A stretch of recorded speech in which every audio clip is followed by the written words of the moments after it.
Hello. Hello, hello. Good morning. Can you bring me? Hello, darlings. You didn't bring in water, did you? Hello. Well, I don't have. Hello. Mariya. Hi, Good guys. Hello. Hello. Hello, morning. darlings. Say hi in chat. Yes. Hello. And welcome. Welcome to a beautiful throat activation workshop today, throat chakra activation workshop. Today is all about speaking and living your truth, and I could not be more excited. Living my truth has been my mantra, and I had to fight for it. Even since I was a kid, I had to fight for my truth. And that's why, in some ways, I feel validated in being here today and talking to you about this topic. Now, we're gonna, let me see, we're gonna give maybe just one more minute for the people to join. I'm gonna start sharing the screen, sharing my presentation. I'm gonna softly start easing into the energies of today.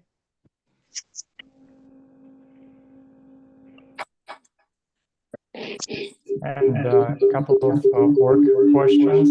Just make sure that you mute yourself. All right, mute yourself. All communications are in chat. Post hello, where you from, what country, what state, here in the US. And also in chat, we're gonna keep all conversations, like if you have any comments, if Mariya is asking about something and maybe for some feedback, right? So all communications are in chat, but we also have Q&A, and you guys can find Q&A at the bottom of your screen. And we're gonna have all our questions going through Q&A.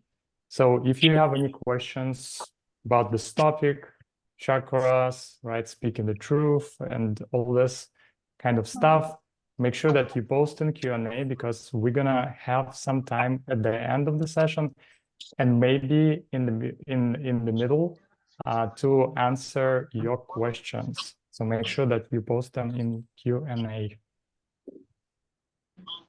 Fantastic. Sergey, shall we go ahead and mute everyone just in case? Yes. So I'm going to mute everybody. Mute all. All right. Mariya. All right. Yes, I'm here. There should be no background noise now. I think we're all good. Yes. And make sure that you guys keep your microphone muted. Thank you. I am so glad to see so many of the familiar faces, but also some of the new faces. Welcome, welcome to our sacred space or healing circles. They're always so potent. This one, I feel like, is going to be a powerhouse. I started feeling its energies for the past 7 days. Like, I already knew this was going to be a monster in the best possible way. So I personally am super excited. Yeah, excited to hold space for all of you guys as you're going through your own healing. Yeah, I think that with the logistics out of the way, again, feel free to use chat if you just want to share, how, anything during this activation, feel free to use the chat. I unfortunately won't be able to monitor the chat just because of the sheer amount of information that's coming through. I'll be looking at the Q&A. So if you have a specific question, just drop it there, like Sergey said. For those of you that don't know Sergey is my husband. He is the brain behind the operation. He's the one behind the camera. He is helping me, kind of like in the trenches with me as we're doing this work together. So usually he helps me host these, and, he's in charge of technology. So say hi to Sergey, and couldn't do it without him. All right, my darlings, speaking and living your truth. I always have the why for these workshops, why I was called to do this, why this topic. We are going through a massive closing of the loop, the massive closing of the cycle, meaning that we have all as souls been on a certain trajectory, so many lifetimes, so many masks and so many things that we wore in the past and so many experiences. And now we're coming to the reckoning of sorts. And this life for a lot of us is the time to condense all of that learning into one living and one expression. And so it's a massive closing of the karmic loops for us collectively and for each one of us individually. And also for this group, as I started tuning into your throat chakras and your centers of expression, there's a lot of trauma that comes up. That is a very, very strong vibration. So a lot of you guys, a lot of us have been persecuted for our word. You know, our communication backfired in the past. We've had situations and real life experiences that kind of, it's almost like they created sediment in our throat centers. And so this lifetime, as we're trying to come back into our own fullness and come back into our expression, we're faced with like a brick wall sometimes. And you're like, how do I move through this? There's so much resistance in me to doing the work that I came here to do, or to living the life that I came here to live. Right. And so all of us have to go through this process of unfolding, and throat chakra is a major, major thing to unlock for humanity. It is definitely one of the higher chakras. Most of humanity operates the level of solar plexus and below. And so the fact that all of you have showed up interested in unlocking your center of truth, unlocking your center of purpose, unlocking your center of expression, this means a lot to me. And yeah, I'm really, really ready for something magical. Now, just so you guys know, this electric blue just really wanted to come through. This type of illustration is usually not my style, but it really wanted to come through. And even my sparkly blue dress wanted to come through. So the energy that we're integrating today is this cosmic blue, like literally this almost like neon blue, if you will. That is what, you know, what our chakras are meant to be vibrating at down the road once we integrate everything. All right. Now, if you feel called to, you know, light up a candle right now, or, you know, burn a little bit of sage just to cleanse the space around you, feel free to do that. But we're going to go into both the energy protection, which is very, very important for a circle like this, as well as the opening of the circle. So we're going to do both of these things at the same time. Those of you that have been with me sharing the sacred space before know exactly what to expect. If you're new here, you're in safe hands, and this is going to be a wonderful experience. So I invite you to get a comfortable position. Just make sure you're comfortable as you're most likely sitting down, but make sure your back is supported, you know, that you have some support for your back. Always easier to do these things when you don't have to stay upright for however long this takes. And feel free to close your eyes and really get centered here. Paying attention to your own inner center, inner sanctuary, and imagining that right inside of you, there is a blue tree that is growing. And that blue tree is your personal core. That's your personal center. That tree usually grows along the spine, but for some of you, it may be a little bit more towards the front. And this blue tree is exactly the electric blue that I'm showing on screen. So like that very bright blue. And so allow this tree to start growing right now, so that its trunk starts coming out, like both from, like it starts growing in both directions, up and down. So the tree is expanding. It's growing up and it's growing down. And these beautiful blue branches, this tree is interesting, has blue branches and blue leaves. These blue branches and leaves that just start expanding out of your head and kind of like just covering you in the shade of this beautiful blue tree. And this beautiful tree is forming a sphere of protection around you. And this particular sphere of protection is your personal cocoon, if you will. It is your personal safe space. It is your space to come out of the hiding. It is your space to feel like yourself and to feel like you are ready to make that next step that you came here to make. And so the tree is getting you into this very warm, very nurturing, very beautiful space protected by this electric blue energy. And notice how this tree, as its roots begin to grow and seep into Mother Gaia, how this tree just moves deep down through the soil of Mother Gaia, all the way down to her beautiful emerald core. And they're connecting to that beautiful emerald core. There's a crystal in the heart of Gaia, and that's an emerald. And so the roots of this beautiful blue electric tree of yours, they're hugging this crystal from all sides.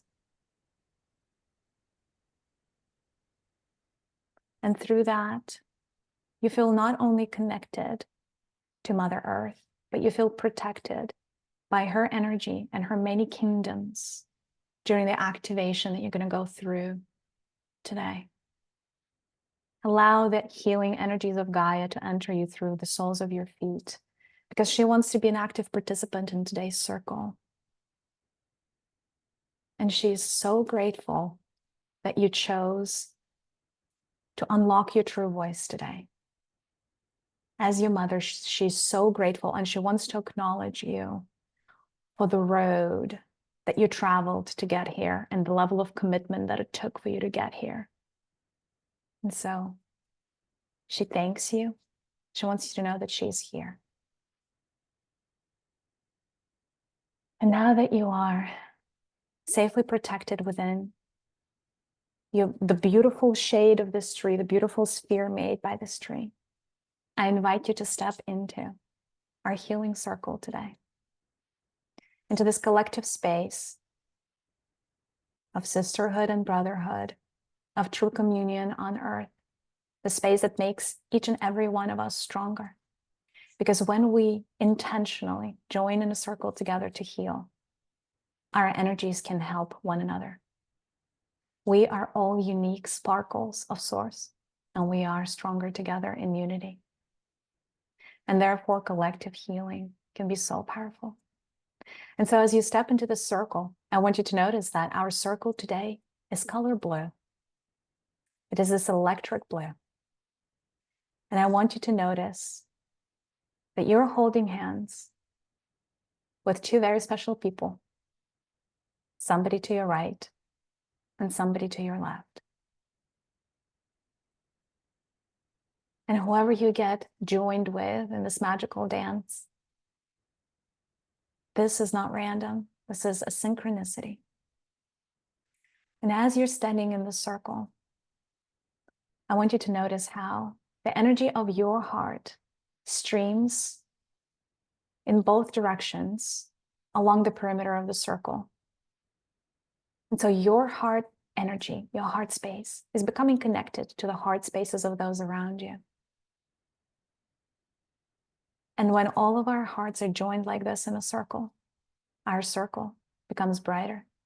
Our circle becomes a safe space for all to express what they came here to express and heal what they came here to heal. There is something that you're meant to receive from your person on your left, from the person on your left. So as they are passing this something to you, it's an object usually. Accept it with gratitude. Whatever they're passing to you, what does it look like? What does it symbolize for you?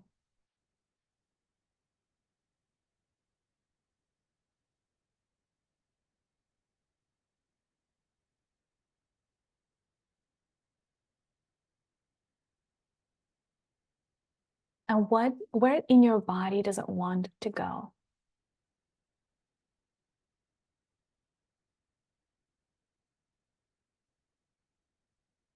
And so accept it with much gratitude.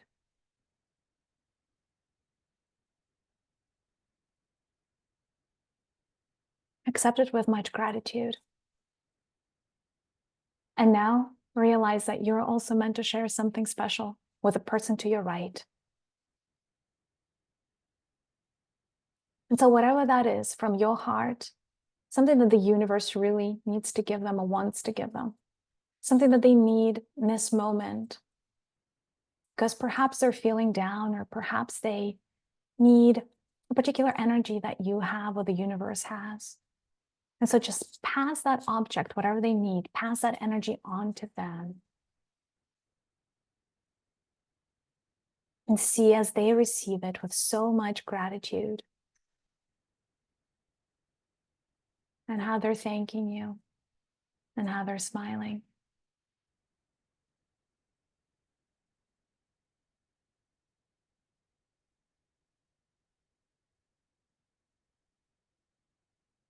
And now, as our circle is becoming stronger through this beautiful exchange of energy, I want you to invite your ancestors to join us in this beautiful journey, in this beautiful circle. And watch how your ancestors that would like to participate and help hold the space for all of us as we're going through this activation, watch them join in an outer circle around our circle to form a bigger circle. And look how many people showed up, how many of your ancestors, how many people from your lineage want to be here, helping you.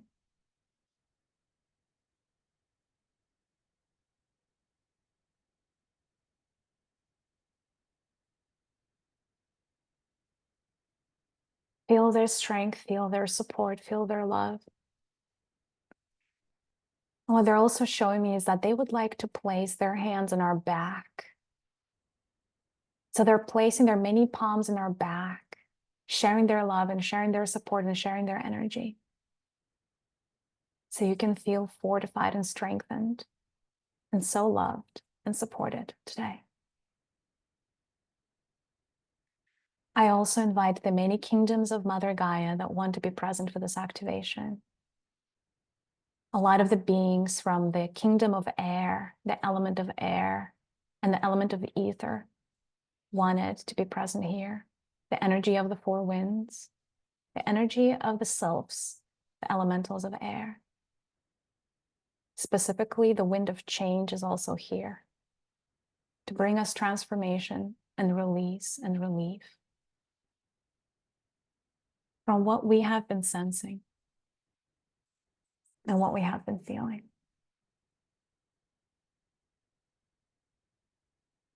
And watch as all the elementals of Gaia, there are the dryads and the mighty trees and the plant kingdom and the animal kingdom.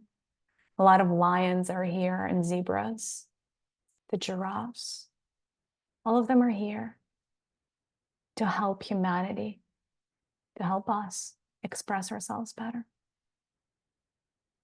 So watch as they form a larger circle around us. And there is just so much more of us. And now in the outer circle, the dragons want to come through. The blue dragons, the white dragons, the golden dragons. If you would like to invite your personal dragon to join us in the space, please do so at this time. And watch as the dragons are forming the outermost circle with our mighty wings and big tails. And that is how so much wisdom is entering our sacred space today. The dragons specifically want to hold space and make sure that there are no interruptions on this journey. And finally, as we move out, all of our angelic friends from our angelic kingdom, the angels and the archangels, want to be present for this activation today. All of their beautiful feathery white wings are here and present, big wings. All of them are smiling and nodding and forming this massive circle around us. But there are so many of them that they don't fit into one circle, so they want to form three circles. Three circles of angels today.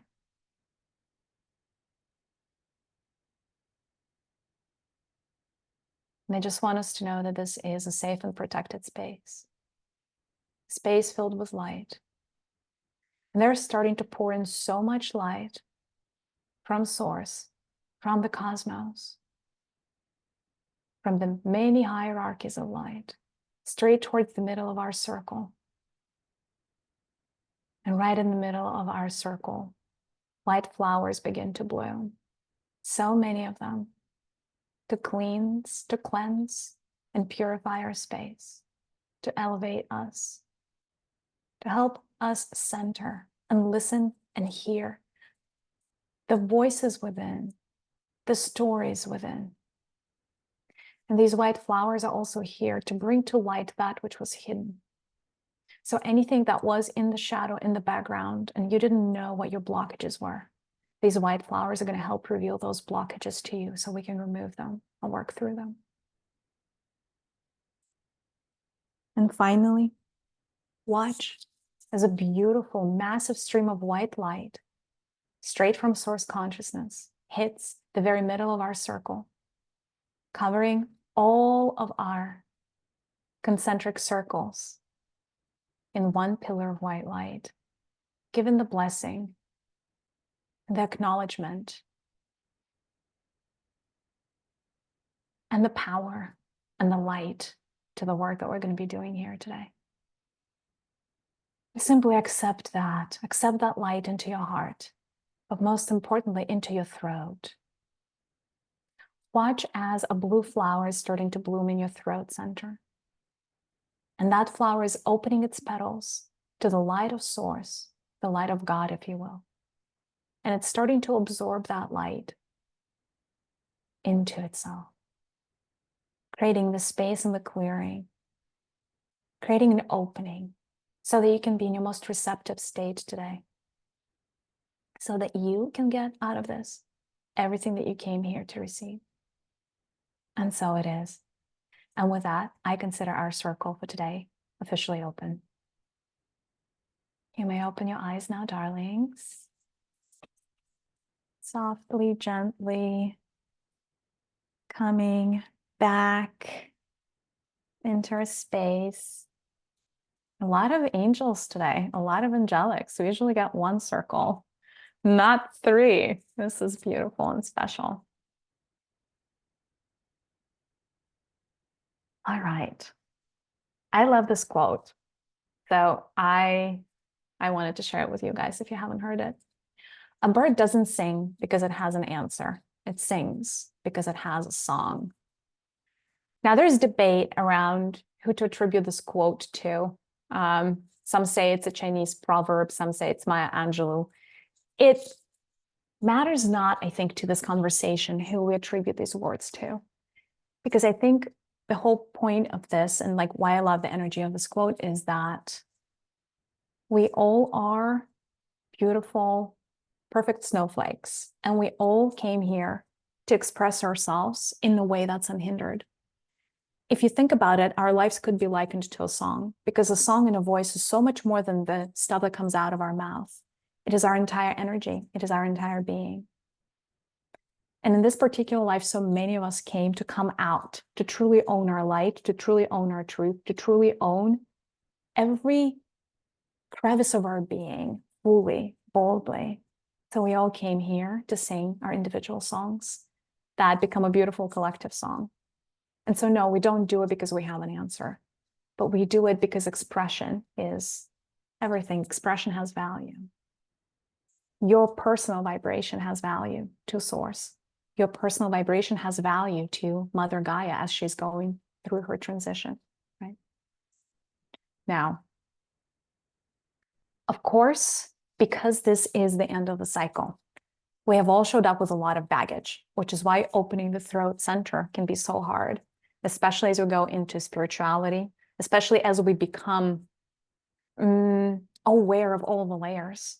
And especially as sometimes spirit puts us in a very, very complicated places where we're meant to follow our path, but our path may not be the trodden path of humanity.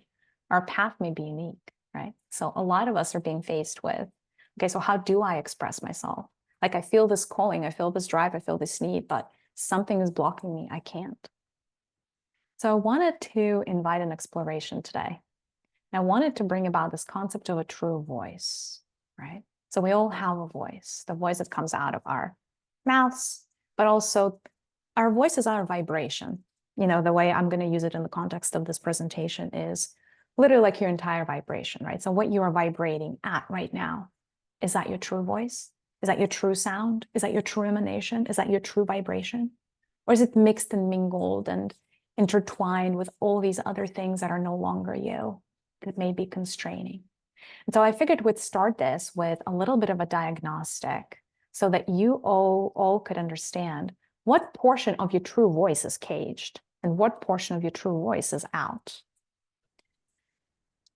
And when I say true voice again, right, like we all are expressing ourselves on a daily basis. We all speak, right?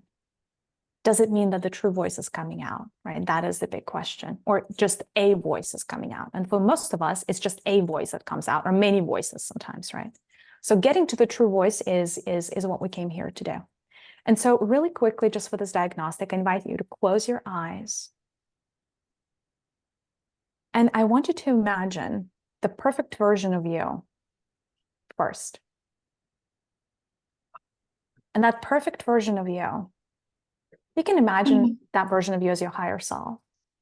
You can imagine that version of you as something or someone that has never experienced trauma before, that has never experienced pain.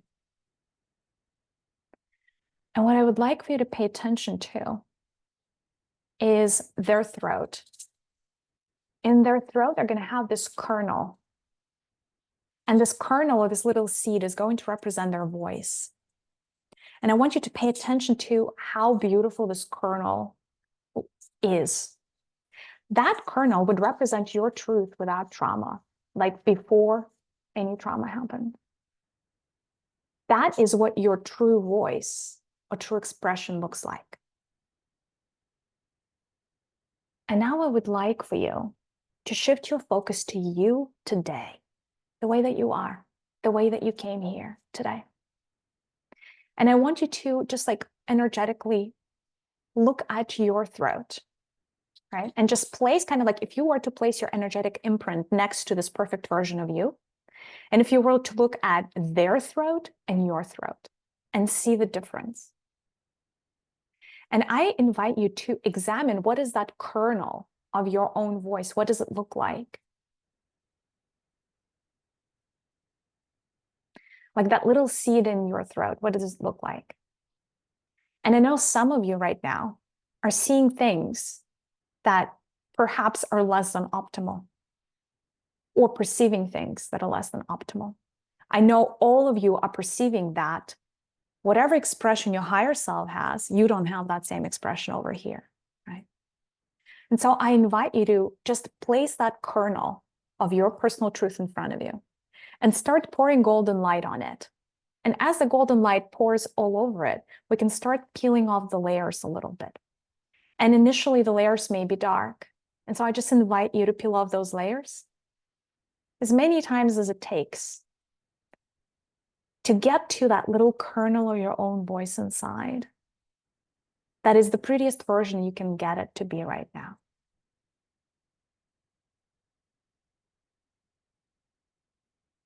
And you can just place it back into your throat, this newly minted kernel of your truth. Place that back into your throat. And so I'm going to ask you a question now, right? And we're going to ask the universe that it helps you answer with a visual, if you're able to see it, or just a sensory perception, or maybe it'll just drop a number in your head. But essentially, if you want to imagine in front of you an empty glass jar, and we're going to ask the universe to pour color black into the jar. And that color black and how much of it you have in the jar is going to be the answer to the question that I ask you right now. And the question is this: what portion of your true voice is caged, my dear one? What portion of your true voice is caged? So watch as the universe is pouring this black liquid into a glass jar, and roughly see or feel how full the jar is in percentage points. Is it 10% full with this energy, this black energy? Is it 100% full? Is it 60, 70, whatever that is? That is the percentage of how much of your true voice you're not able to show and put out in the universe, right? Now, if you take 100%, and then minus or like subtract whatever is this darkness, you'll get your light, right? So the reverse, right? So let's say you got 60% of your true voice is caged. That means you're 40% activated. I hope this makes sense. I mean, the math is pretty simple, right? The interesting part is when even I did that exercise, prior to doing that exercise, I myself thought that a lot more of my true voice was already out. So don't make yourself feel bad if your number is not as high as you want it to be. I promise you by the end of it, if you do the same diagnostic once, like at home, once we're done with this course today or this workshop, if you measure that proportion, it's going to be different. All right, my darlings. Yeah, you may open your eyes and come back. That was just a quick diagnostic for you to know where you stand in terms of your true voice, right? And in terms of your potential, because it all comes down to potential. And your potential in this group is really, really great, right? And the reason I also wanted you to meet your higher self and to look at their kernel of that expression in their throat is because I wanted you to be present to how beautiful your voice could be, how beautiful your expression could be, how mighty, how much light it could emanate out there, right? And that state, of course, I almost invite you to imagine, what would you sound like if the trauma that you had in this lifetime and other lifetimes hasn't happened? What if you could express 100% of you in accordance with your highest purpose?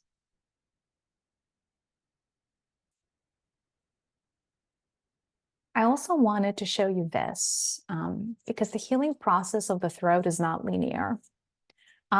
Every time you sit down for a workshop like this or doing a meditation around the throat or just dealing with something in your life that is here to propel your expression forward, you're dealing with one of the concentric circles, and you're always dealing with the innermost one. So imagine that here, like we're in this white circle, like in the very center. Once you go through a layer of healing, right? That's how healing generally works.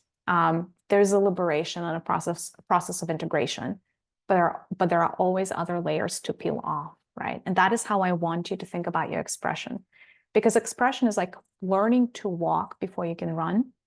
And you should be expecting to be doing the work of expressing yourself and, bringing more of you into this body for the rest of this life. This is completely normal, right? Because every time we remove a layer, there's so much more expression that's available to us. Every time we remove resistance, so much more energy comes into our body that we're always upgrading, right? And so the healing process is always a process of concentric circles, and we're just getting started peeling off that first layer today. Another good news about activating the throat center is once it's activated within you, once you liberate your true voice, it becomes contagious. And so all of the people around you are going to start and to feel this vibration of a very healthy throat. And they're going to want to heal their own throats too. So you're going to become part of this global movement almost. And I find that beautiful. Okay. And now we're getting to the meat of what's been blocking you, right? Because for all of our throats, kind of like if we take like an average look at everything that has happened to you over the course of many lifetimes, we have all accumulated a lot of trauma. Yeah, sorry, I'm looking at the chat as well a little bit. Yeah, we've all accumulated a lot of trauma. What I wanted to do today is just pinpoint some of the main archetypes that are blocking your throat so that we can shed light on what is happening in this energy center of yours. So not all of our archetypes inside live everywhere. Some archetypes just cluster around a particular chakra. Now, These ones that I have on this slide, and I have another slide of archetypes after, I'm not going to spoil it. They often tend to congregate around your center of self-expression. So you go through many lifetimes, many experiences, and then you have these experiences. You have traumatic experiences, good, bad, ugly, and everything in between. Now, of course, your inner self, like your being, starts building protector parts, helper parts, supporter parts, survivor parts, all of these parts, right? And then they actually start becoming very clear pillars. And so I was just looking at the collective, kind of like collective energy of this group, but also humanity overall. And I found that there are 6 archetypes that are the biggest throat blockers. There are 6 that are total. If we deal with the 6 archetypes, we are so much better off than pretty much 99.999% of humanity. Just because these archetypes, A, a lot of them are persistent. B, some of them are so in the background that you would never even deal with them. Not these ones. Everybody knows about the inner critic, but not every archetype is this obvious. And the problem is, even when they are obvious, they're so persistent that we're not always able to deal with them, right? So here are the 6. Here are the 6 ones that are blocking your throat. Sorry, I just wanted to, somebody said in the chat that they cannot see anything. Oh, you couldn't see anything in the meditation, you mean? You can see the slides, right? Like, guys, let me know. Can you see the slides? Yes, okay, great. Okay, thank you. That's important. So the 6 archetypes: the critic, the skeptic, the wounded one, and the masked one, the silent one, and the runaway. So these are the most important 6. By the way, you guys are all going to have these slides. We're all going to send the slides out after the workshop. We're also going to send the recording, right? So don't worry, you're going to have these. You don't have to memorize these. We're going to go archetype by archetype. I'm going to explain what it is and how it's blocking your throat. We're going to start with this one that everybody's really familiar with, the inner critic. The inner critic is probably the #1 thing that's blocking your true expression. Now, there are many names for this archetype. They can also be the judge archetype. For all of my perfectionists out there, it's the same thing. It's kind of funny. Usually in interviews, like, tell us about your weaknesses, and everybody's like, I'm a perfectionist, and it's like such a cliche answer. But the truth in the matter is, everybody's inner critic is so loud that a lot of us are truly perfectionists. Now, if you pay attention to your inner critic, it's not just an accumulation of different voices. It's usually one very clear tempo of the voice, and they usually have, they usually sound the same. I don't know how much you delve or dove into your inner critic, but they usually are either masculine or feminine. And if you tune in right now into yourself, you would know right away, is your inner critic masculine or are they feminine? Like, really quickly, you can just be like, what's my inner critic? Man, woman. And usually there is a complete correlation to the parent that you had in this lifetime, right? Like, who was kind of like maybe a little bit more of a stricter parent. Now, will there be exceptions? Yes. But usually, whatever is the voice of your inner critic is the parent that you had kind of a worse relationship with, and you didn't feel as close to, and maybe a stricter parent or the one that was criticizing you. And so you internalize their voice, put that in your head, and now you're wearing it. Just so we're real clear, in my instance, it was my mom. Like, I hear my mom in my inner critic, just so we're real clear, right? And so because my mom was also a perfectionist, she was trying to teach me to be a perfectionist. I learned that this is okay. Like, this is a survival technique, Mariya. Like, you need to be perfect in order to like become anything in this lifetime. And if you're not perfect, God forbid. And so I internalized my mom, put that inside of my brain as my inner critic. And for many years, I kept hearing her voice telling me, don't do this, don't do that. You have to, check for grammar mistakes and like, don't make typos and all of these things that my mom used to say. Or like, you have to put your clothes really neat on your chair, like all these things. Like, I'm like, oh my God, I haven't lived with my mom in years. And she still tells me to put my, clothes neat on my chair, which is kind of funny. Do I think there is a correlation between how neat my clothes is on my chair and like my self-expression? I don't think so. I think it has nothing to do with that. And in fact, maybe my personal chair is meant to be messy, but I'll, you know, unless I deal with this inner critic version of me, I may never find out what's my chair instead of like my mom's chair. Maybe she needs to be the perfectionist, right? Like, am I being too much her? The reason I'm giving you this personal example is like to bring it home. Now, I don't know if you've tried this, but have you guys tried measuring how loud your inner critic is? Like if you were to like just really quickly get centered and know like 1 to 10, how loud is your inner critic? And just put that in chat for me right now when you're measuring it. When I first started working with my inner critic, it was a 9. It was crazy high. Now my inner critic is at 2.5, which is like a really, really big move, you know, a really big shift of events. So yours is pretty high. Okay, that makes sense. Yeah. Somebody has a 3. Good job. Looks like a lot of inner work. Okay, yes, loud inner critics. A few things. With the inner critic, you do get to lower the volume of the inner critic. Truly, like it's a choice. Because at one point you made a choice to internalize the critic, place that inside of your body so it could always criticize you. What's the point of an inner critic?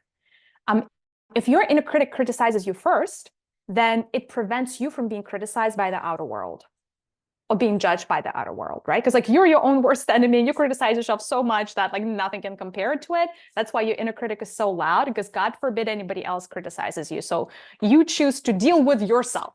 You become your own executioner. And in general, what the inner critic obviously prevents you from being active or like acting in accordance with like what you want to say, what you want to do, because your inner critic is more concerned with what are the people going to say? What are the people going to say? What are the people going to think of me? Oh my God, there's going to be gossip. Oh my God, they think I'm weird. All of these things, right? Like, so your inner critic is not concerned with you. And that's the funny part. They kind of concerned with you not being judged, right? So like they kind of don't care about your expression. Now, are they a helper part? 1,000,000,000%. What are they helping you with? Not being judged, right? But the question is, what are you committed to in life? Are you committed to live your life not being judged? Is that the highest form of expression you can think of? Like, if only I'm not judged by a single person in my entire existence, I would have made it. Like, you know, on my dying bed, I'll be like, I made it, right? And the truth of the matter is absolutely not. There's so much more that we're meant to do with our lives. And the truth of the matter is people judge us every single time, no matter what we do. And no matter how much we criticize ourselves, there's going to be somebody that doesn't like something about us because they don't like something about themselves. And we just happen to be that mirror, right? For as long as we're walking in a third dimensional world where we're mirroring everybody else's fears back to them, until everybody's completely cured of fear, we're going to be judged. And that is just the name of the game. But that is also liberating. And so because of that, you get to make a choice to lower the volume of your inner critic. So literally imagine that there is a dial and bring it down from your 9 or your 8, bring it down to 2 or 3 or whatever level is that's manageable for you. That is a choice. And you also get to install that as your normal frequency, meaning create a pact with your body. Your body is entirely wise and your body is here to listen to you, right? And you say, hey, body, thank you for being this, you know, this wise being that can help me tune things up and down as I'd like. I would like to create a new agreement with you. Could you please turn down my inner critic to a 2 or a 3 in perpetuity until I tell you otherwise? And that is just an agreement that you have with your body. And even that alone will lower the volume of this inner critic. Now, maybe we'll talk about other, because like there are many archetypes, so I'll give you other ways of working with it. But lowering the volume on the inner critic is always a good idea. What else lowers the volume of your inner critic? If you heal the relationship with the parent that is speaking in your head, or like that voice, like if that's a masculine voice, even if you don't associate that with your parent, that means you need to heal your relationship with masculinity. If it's a feminine voice, you need to heal your relationship with femininity. What do I mean by that? Femininity within and femininity without. When you're not close with a particular parent, look at their gender, right? That is a dead giveaway for what you're not accepting in yourself fully. If you're really close with your dad, that means that you've accepted your masculinity. If you're really close with your mom, that means you've accepted your femininity. If you are not close with one or both of these parents, that means that there are parts of your own inner, masculine or feminine or both, that you are rejecting. So always go within and be like, okay, What is it that I'm rejecting about my own femininity and masculinity? Go on that journey, right? That is going to help lower the volume of that critic. And there is also another little hack here. Your inner critic is playing a role of a parent.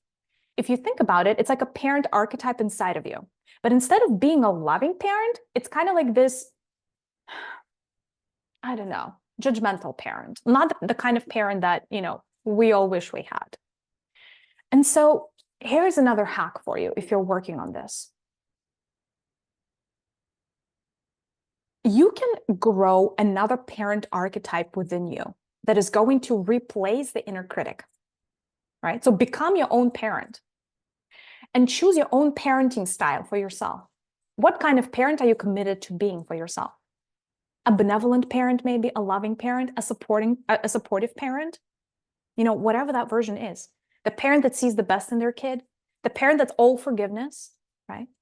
And then you can have a conversation with your inner critic and tell them, listen, I understand that you have been parenting me in the best way that you know how. But I am going to become my own parent now. And here is what I have come up with. Here's my new parent archetype. Would you be okay merging with my parent archetype to fortify this new vision that I have for myself? And then more often than not, the inner critic would agree, right? And so, because what it does for you is, yes, it's trying to prevent you from being judged, but it's also being a parent. And it's like it acts towards you like you were a kid, right? And so by asserting yourself as an adult in the room, all of a sudden you don't need a parent because you're the parent and you're the kid, right? You don't need anybody to judge you to feel like you're an adult. So that is all about taking responsibility and becoming the parent for yourself that you wish you had as a kid. That perfect parent, make that ideal for you, whatever that looks like or feels like for you. Okay. Multiple inner critics. I love that. Well, I do and I don't. Merge them into one archetype. If you have multiple inner critics, merge them into one archetype. They're going to start speaking with one voice. Either way, the process of doing, working with parts work, it's always a process of merging. So if you have multiple parts, just merge them into one and be like, okay, you're going to be married, you're going to be married, you're going to be friends, and you're going to be buddies now. And you talk to them all as one consciousness. Because, we have a lot of healing to do. You guys have a limited amount of time with your life. If you start working with each of the inner critics separately, it may take you a while. Now, you can do that if you want to. Just merge them, you'll move way faster. Yes, there are many versions of the inner critic. Again, merge them. The second archetype, this one is the skeptic. This is the I know better. This is the doubter. This is the rational one. This is the logical one. Now, this archetype is interesting because they kind of pose and they usually come across as this wise counselor or advisor. So the advice that they usually give you is very sound. And they're seemingly very well-intentioned. Now, not that your inner critic is not ill-intentioned. I think we've determined that they're, also a protector part, right? But this one, you truly, in your mind, if I asked you, is your inner skeptic good or bad? You would probably tell me, no, my inner skeptic is really good. Whereas if I told you, is your inner critic good or bad? You'd probably be like, my inner critic is bad. So there's a lot of this, confusion around the skeptic archetype within. So skeptic is our inner authority. It's not just any kind of authority. It tends to be the masculine kind of authority because the skeptic is usually the very logical one. So if I were to put all of your logical faculties and bottle them into one inner being, it would be your inner skeptic. And your inner skeptic just needs proof. It just needs proof about everything and anything. It'll never believe in the things that it doesn't have the scientific evidence for, and a lot of longitudinal studies for, and a lot of research and a lot of numbers, and it just needs things to be validated. And it just needs, oh, no, that's not the same thing as discernment. Sahara, thank you for the question. That's not the same thing as discernment. Discernment comes from your higher faculties, from your higher self in many ways, and from your higher chakras, and being open and receptive. The skeptic is very set in their own ways. And this is the educated part of you. I don't know, how to better explain it. It's like somebody who went to college, got a bunch of degrees, got a proper job in many lifetimes over, and now is here to rein you in and hold you in line because God forbid you do something that's not logical. because for them, like logic is the utmost authority. It's like, it has to be logical. It has to make sense. So their mantra is like, it has to make sense. If it doesn't make sense, we're not doing it. Better make sense. Now, the logical one can become a problem on our path to self-expression, and it always does, because our path of self-expression truly may not be logical. Because sometimes the things that we're being asked to do, and sometimes the things that are coming out of us are so not logical. I'll give you an example. Somebody working on Wall Street, getting a hint of an awakening that they're meant to play the guitar and sing songs. And that's what the skeptic is going to come through and be like, you are out of your mind. There's just no way. This is so not logical. There's no way in hell you should be doing this. What do you mean quitting your proper job? What do you mean talking to people about spirituality? Like, what do you mean any of those things? No. You have your 9 to 5, you have your golden cuffs, you have your proper salary, just stay. And so like the skeptic, while very well-intentioned, I mean, obviously the skeptic is usually trying to prevent you from like hunger and starvation and all of these other things. But it's also, preventing you from things like ridicule. And the last thing that the skeptic wants to do is be emotional. So it's like this very masculinized part of you that's like, emotion is bad, feeling is bad. Who cares about purpose? As long as as long as your career makes sense and it's prestigious and there's status, like that's what your skeptic is very concerned about. And so very often, like, and this is such a big part and very big in men, but also in females, where you have to almost like for instance, like what the skeptic doesn't like are things that are hard to explain. Like if somebody has an awakening or like an epiphany or like, I don't know, like a spiritual experience, it's hard to put into words. The paradigm of the skeptic is starting to like crumble and they hate it. And so they start grasping onto reality the way it was. And they're like, well, you made it up. That didn't really happen. No, you didn't hear that voice of your higher self. No, you didn't feel your higher self. Like that is all rubbish. You cannot see it. Focus on the things you can see.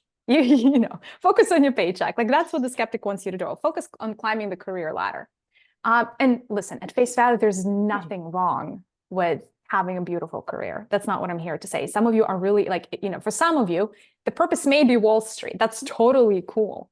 The thing is, right, the skeptic may be preventing you from seeing that purpose and from being able to even look, like raise your head above water and finally see what your purpose is instead of just going through the motions. So because of that, the skeptic is skeptical, and it's here to keep you in the status quo and make sure you're doing things logically.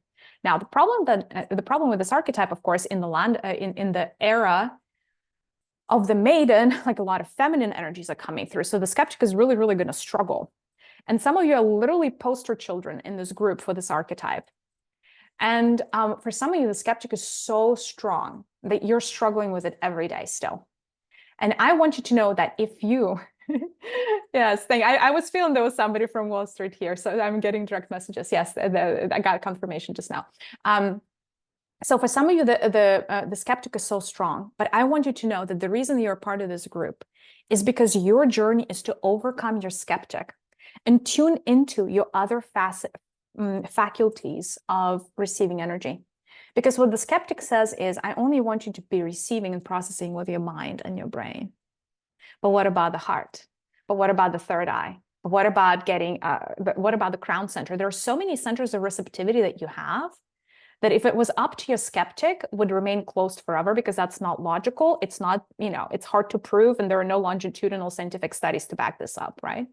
And so I almost like, if you feel and recognize yourself as a skeptic, know that you're going to be one of these people that would overcome this particular shadow or mentality. And you're going to be one of the future leaders that's going to be like, I was a skeptic too. And this is what I did, and this is what happened to me. And that's how you share your story. So there are a lot of leaders that are coming out of this group, specifically through the skeptic and finding that skeptic within. And essentially what the skeptic needs is a companion.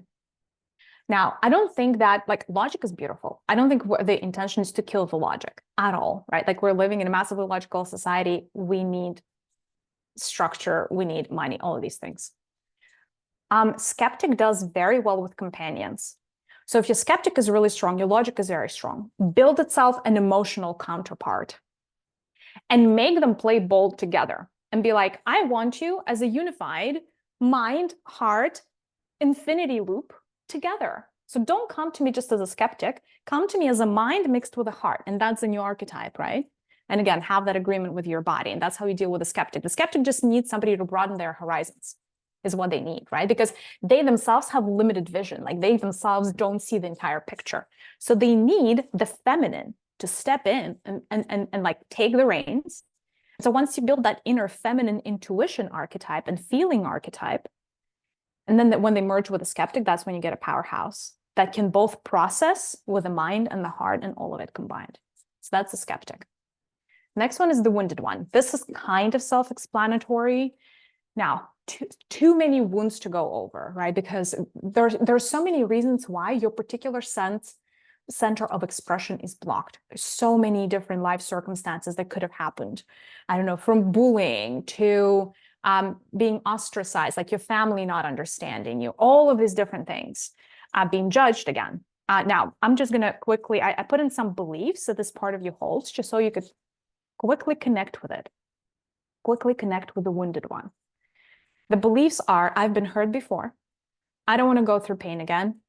I know you're all here, all about self-expression, but listen, man, we've done it. We've been there and it wasn't so great. So no, don't, push me pain in the disguise of purpose right now. So purpose is pain for this part. Speaking up is pain. Sometimes even speaking is pain. Sharing is pain. I will be misunderstood is their belief. I will be laughed at, ostracized, or even killed for my truth. I don't want to be called crazy is a big one for this group. I don't want to be in any way, shape, or form different from the norm. So no, I'm not going to speak my truth, because if I do, they'll find out that I'm not like them. They'll find out I'm a little different. Yeah, I've suffered enough. The world is cruel. The question is, can you have many of these archetypes? Yes, 100%. This is a collective archetype, meaning I took all the different wounds you could have had and I tried to unite them under one. The reason being is I combine them by their vibrational spectrum. They're all vibrating at this place of like sadness and loss of power, like complete, like being caved in, like completely in your shell. Like that is the wounded one. What does the wounded one want? The wounded one wants to be heard. The wounded one wants to be listened to. The wounded one wants to be acknowledged. And they just want to be held in love and understanding and compassion. And that is, in and of itself, going to be super healing to your wounded one. It's a very simple archetype to heal once you're at it. But as often very often they contain so much pain. This part of us contains so much pain and suffering and tears. And, we're kind of like, okay, you're not very pretty to look at. So I know I have you. Like, I know that there's this wounded part in me, but can you sit quietly in the corner for me? And because, you're hard. So like, I prefer like pink rainbows and fluffy unicorns. And that's why this part is actually a very silent part that never really gets airtime. And so for the wounded one to just get the airtime with you and have an ability to air their grievances and to share with you, and for you to just be the ear and the shoulder they can cry on, is going to be so healing. And then just share the love from your beautiful heart into theirs, because usually they're heartbroken too. It's a throat area wounded archetype, but what's broken is usually the heart. And by the way, these two centers are so interconnected, it's not even funny. There is literally a bridge between the throat and the heart. So if the heart is underperforming, the throat is going to be underperforming, and vice versa, right? So listening to them and being that comfort for them, you will notice, like as you're doing this exercise, as you're just getting present to this part of you, as it's just being heard, it's going to start to shift. It's going to start to shift. The masked one. Now, this one is also the poser or the imposter. And at face value, it may seem like, okay, the masked one, the imposter is not the same thing, but they're kind of part of the same energy. So who is this masked one? So this is somebody who's forever in the closet. They're forever in hiding. They're hiding from others. Very often they're hiding from themselves. They're like, don't look at me. Actually, the less attention, the better. So these are all the people that don't want to shine. They don't want to shine. They don't want to be out there. They're like, the fewer people see me, the better. The fewer people hear me, the better. Now, of course, they don't have the luxury of just sitting home all day, or most of them don't. And because of that, because they don't want the true persona to be out there, they're creating this fake persona. Very often it's multiple personas to wear to work, to wear to their, group, like family gatherings, to wear to their group of friend outings, and, all of these masks coming around, but not any one of them is really true. Now, there are many reasons why, holidays could be a hard time for people, especially sensitive people. And I know part of it is because, nobody pushes your buttons quite like your family, right? If you think you're enlightened, go back home for the holidays. You'll find out that you're not quite so enlightened, right? Is a common saying. But part of it is the masked one, right? The masked one is really coming out full force. It's like your coping mechanism, who you chose to become because you couldn't be you. The problem is it's quite draining to be the masked one. And so because of that, truly masked people either think they are introverted, or sometimes they just get drained by groups of people. They cannot tell why. And it's not because they're drained by people. They're drained by having to put up a facade and having to show up a certain way, because it actually takes a lot of your resources to be who you're not. A lot. It takes so much of your personal power to keep up all of the blocks that are blocking you. God forbid, like one ray starts sticking out and you start shining, like your cover is blown. So you're like, okay, if you're the little ray of sunshine, or you're like the little sun trying to conserve yourself, you're like, okay, I need all of these disguises. I need all of these blocks. I need all of these veils to hide me. God forbid something like somebody finds out who I truly am. Oh my God, right? So the masked one is, it's a pretty deep one. And the masked ones, because they're so, traumatized by being themselves, they have the hardest time with things like, who am I? What is my purpose? What did I come here to be? But then at the same time, they have this high level of dissatisfaction with life. They're like, they know something is wrong, but they don't know how to get to the right or how to find themselves, because the moment they remove a mask, there's another one underneath it. And it's like peeling off the layers of the onion. And like, where is the end? And when do the masks stop? And the answer is, you may have 100 masks. You may have 1,000 masks, because look at how many, like if you've had this archetype for some time, all of the masks that you build for all of your past lives, with all of the circumstances of these past lives, with all of the people, all of the work environments, all of the family environments, all of the loving relationships, like the partnerships and all of that, all of these masks are still with you right now. And they're piling up at this point. So like, that's why getting to the question of who am I, what is my truth, is so hard for the masked one, because their entire coping mechanism is, God forbid even I will ever find out who I am. What if I like that person? Gosh, scary. Yeah. Now, so number one thing to remember, the masked one hides from themselves and others, right? Like, so it's a true truth, like it's like smoke and mirrors. Like they build elaborate schemes to not only find out who they are. Now, of course, they really cannot suffocate their truth, right? Because like they may be wearing a mask of a mother, like a really, really, I don't know, like very caring mother, because that makes them feel good about themselves. But their truth may be, actually didn't want to have children. And so they're like, okay, well, but my mask is a mother and I'm baking all these cookies for like bake sales and whatnot. And I'm like really out there at every like sports game and stuff, like playing the game of a good mother, but I don't feel it inside. And it's really draining. And why is it draining?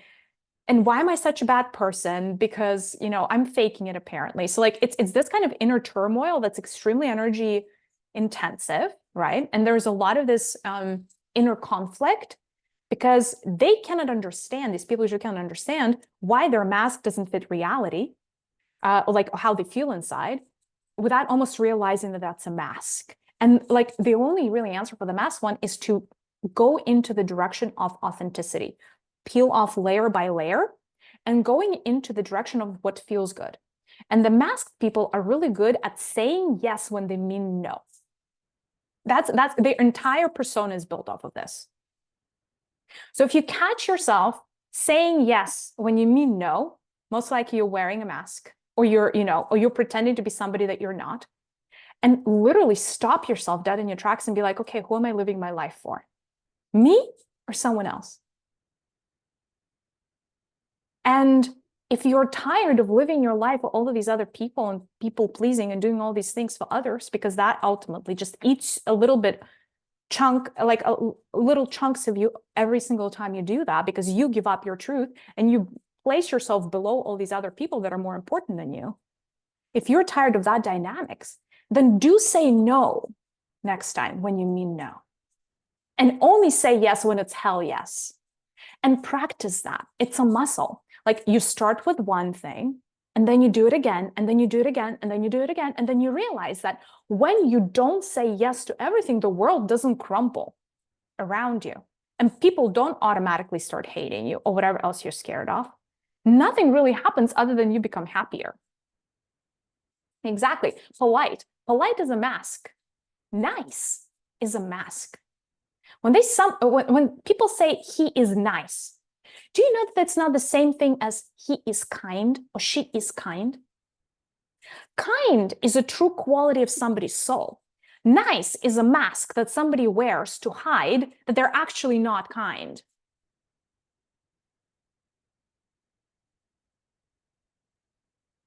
And polite is also a mask. Polite is what we've been taught to do to get by in society. But, polite is usually not an authentic reaction to life. I'm not saying we should all go off the rails and be nasty to people. That's not what I'm saying. I'm saying we should all do enough healing that what comes out of us authentically is a really beautiful frequency that doesn't want to murder others. But I'm saying polite is a mask. Nice is a mask. Okay, so for also the imposter. The imposter is also right here. If you have the imposter syndrome, kind of a little bit of a different facet. So the imposter is somebody that gets to a place and they're like, I have to fake it till I make it because this is definitely not me. And, people are going to find out that I'm really not who I'm, saying that I am. If you have an imposter syndrome, it's because you're also the masked one. And what that means is you haven't found your path to your own authenticity yet. And that's why it's easier for you to pose and pretend to be another being, because, as you're searching for your own strength, might as well be somebody else in the process. But if you truly went inside and remove all these layers and peeled off all the layers, you would realize that you, the real you, is so beautiful and so unique and so perfect and so needed right now on earth that you would never feel like an imposter. You would never want to pose for another, because your own force would drive you and propel you forward so much that you'd be like, why would I want to be anybody else? Anyone else is boring. My own things are the funnest things ever. Like what I'm here to do for myself and others, my true expression, that is my greatest joy, right? But for the imposter, it's really, really hard to get into what is their greatest joy. So for this archetype, following your joy should be a practice. You literally should divide your day and write down things that bring me joy, things that don't bring me joy, and create a list of the activities that you do. And the things that don't bring you joy, minimize those. And the things that bring you joy, expand those, right? Because that is like, joy is kind of like your roadway. It's like the little stepping stones that you're going to do, that you're going to use to get back into authenticity, to finally know who you are. So this part thinks they're not good enough, right? That's why they're masked in the first place. They believe that to survive, they need to be somebody else, right? So by definition, they're like, okay, this somebody else, this mask that I'm going to create is going to be so superb and superior to me that they're the one that's going to survive, but I won't, right? The fake it till you make it people. And this is like such a mantra these days. People are so proud that they're faking it till they're making it. But it is also such an authenticity. And when you're faking it till you're making it, you're putting all of your resource into being someone else, which is draining and also not aligned with your talents, most likely. Because your talents and your energy that your higher self gave you is fully aligned to who you came here to be, not who you came here to pose as, right? So as you're posing as somebody, you're missing on your own resource. that is just fireworks potentially, but you may never find out if you're over here faking it till you make it. To get by, I need to fool those around me, right? Lying is safety, right? So for this archetype, like, and I don't mean like lying in a vicious way, but like wearing a mask is a form of inauthenticity. So it's a form of lying. And so like for this archetype, lying is like a way of life. It's like a muscle. They're so used to it. Now, the problem is our center of expression is all about truth, right? And so it massively closes up, patches up your throat, puts it on a bolt, just bolts up the door, and like, that's it. This throat is blocked when the lion comes into the picture.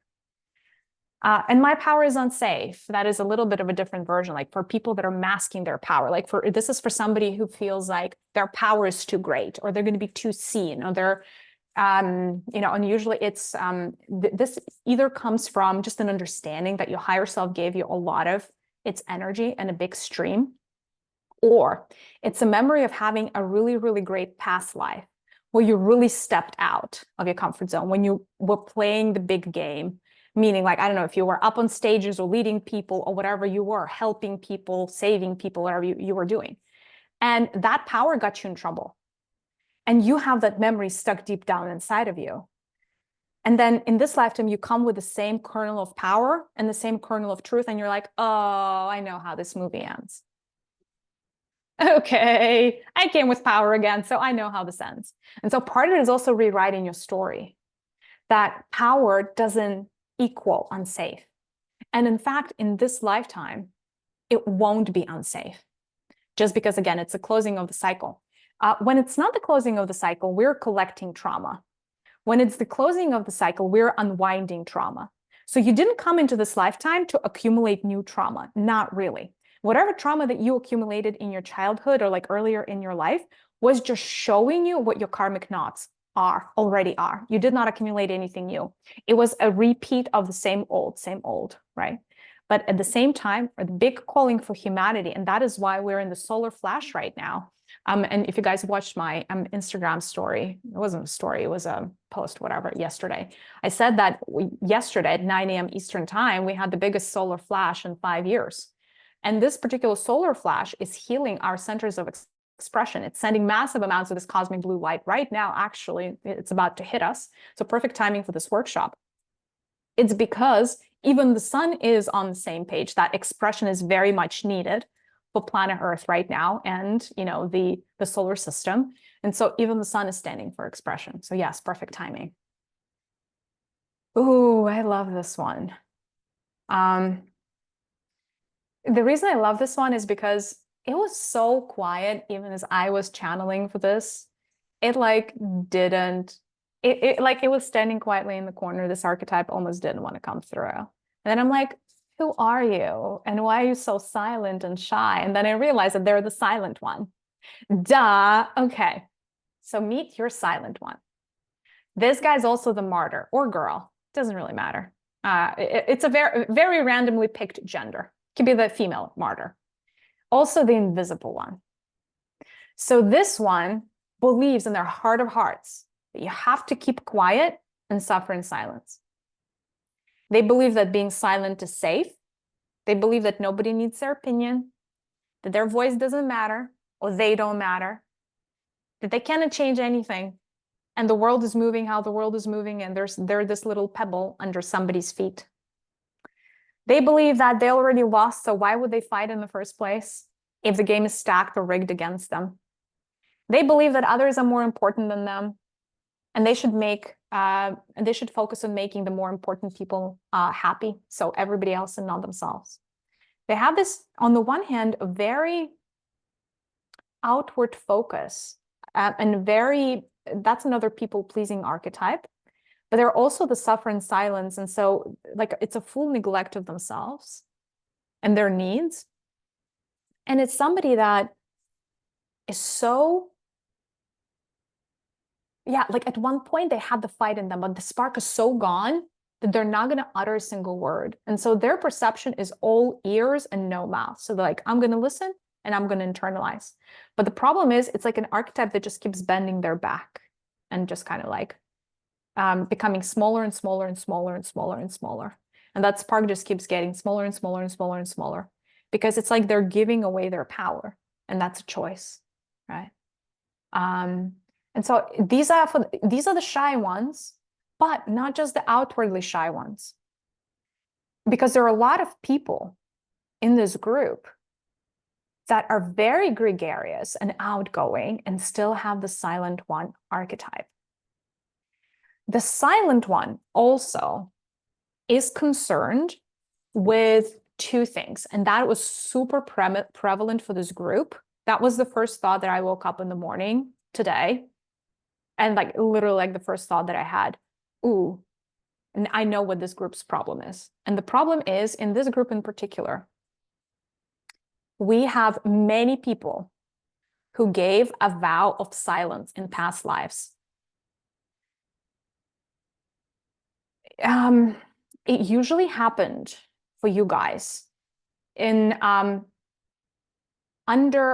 the guys. So what ended up happening is enough of you were part of secret orders and secret societies in past lives. Esoteric, spiritual, religious, like you name it.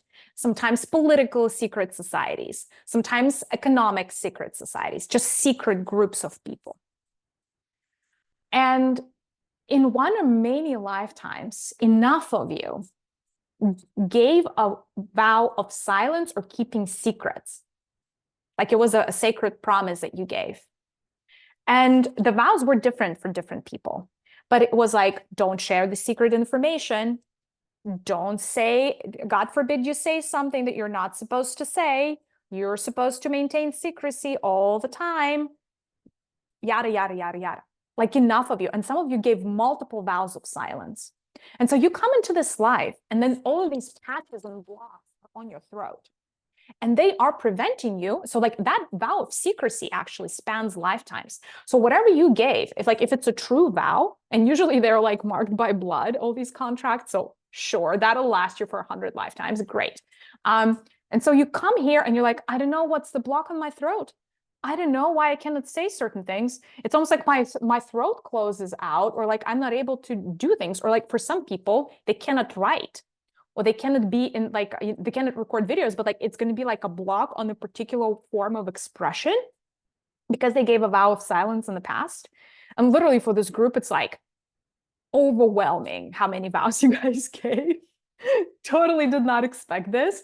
And this is something that, as we're going to go into the meditation today, I definitely have an intention of clearing up, because man, they like this stuff just doesn't make sense. Because think about this. If at one point you were a part of the Knights Templar or something, and the Knights Templar had a lot of secret knowledge and lore, and a part of it was even around, I don't know, like how even things like thoughts are material, like your thought creates your reality. It used to be a secret, a part of the knowledge of the secret groups, right? So literally everything and anything becomes forbidden now, because like whatever used to be forbidden during the times of Knights Templar, if you gave that vow and now you're coming here, you cannot possibly be self-expressed, because all of these things are forbidden for you to say, because you gave that vow and you said so at one point. And so sometimes it like you'd be blocked to say even the simplest things, and you'll be like, well, this is not even heretical. Like what I want to share with people is so simple. Like it's just life. Why can't I? And it's all because of all of these secret vows and vows. So I was monitoring the chat, and a lot of people, a lot of people resonate with this. And yes, you're right. Not only that, but like these vows of silence, the way that they work is you usually write off something like, if I break the vow, yada yada will happen. And this thing that would happen could be pretty dramatic. Like it could be like, okay, like my siblings are gonna die, or like literally, like you would write down these things for yourself, like where it would touch your family, it would touch your health if you start speaking up. You would never be able to have kids, like you would put these boundaries in those lifetimes on yourself to make sure that you're really preserving the secret and preserving the silence, and you're going to carry it into your grave. And then you come back here and you're like, well, there's no, like subconsciously you still remember what that vow said, although not consciously. And the stuff that it says is so ridiculous that you're like, there's no way I'm going to risk all of my siblings dying or like my mom dying just because I start teaching about chakras. And I mean, obviously this is a generalization, but I just wanted to bring this home for you. And that is also the silent one. So the silent one is not only the shy one, but the silent one is somebody who chooses to be silent for whatever reason. One of these reasons could be a sacred vow that they gave. And so we will consider this complete. The only way you get out of these vows is by breaking the bonds, is by rewriting those contracts. It's actually entirely possible. It's like removing all of these things, all of the promises that you gave that are no longer relevant. So we're going to do that today.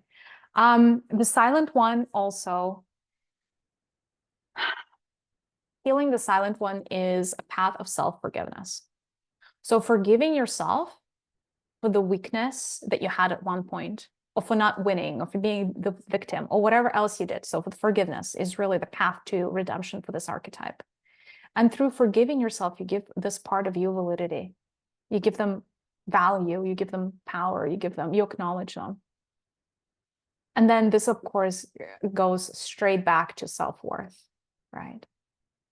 And building up your self-worth compared to the other ones. And it's a choice, right? Like choosing you is a choice.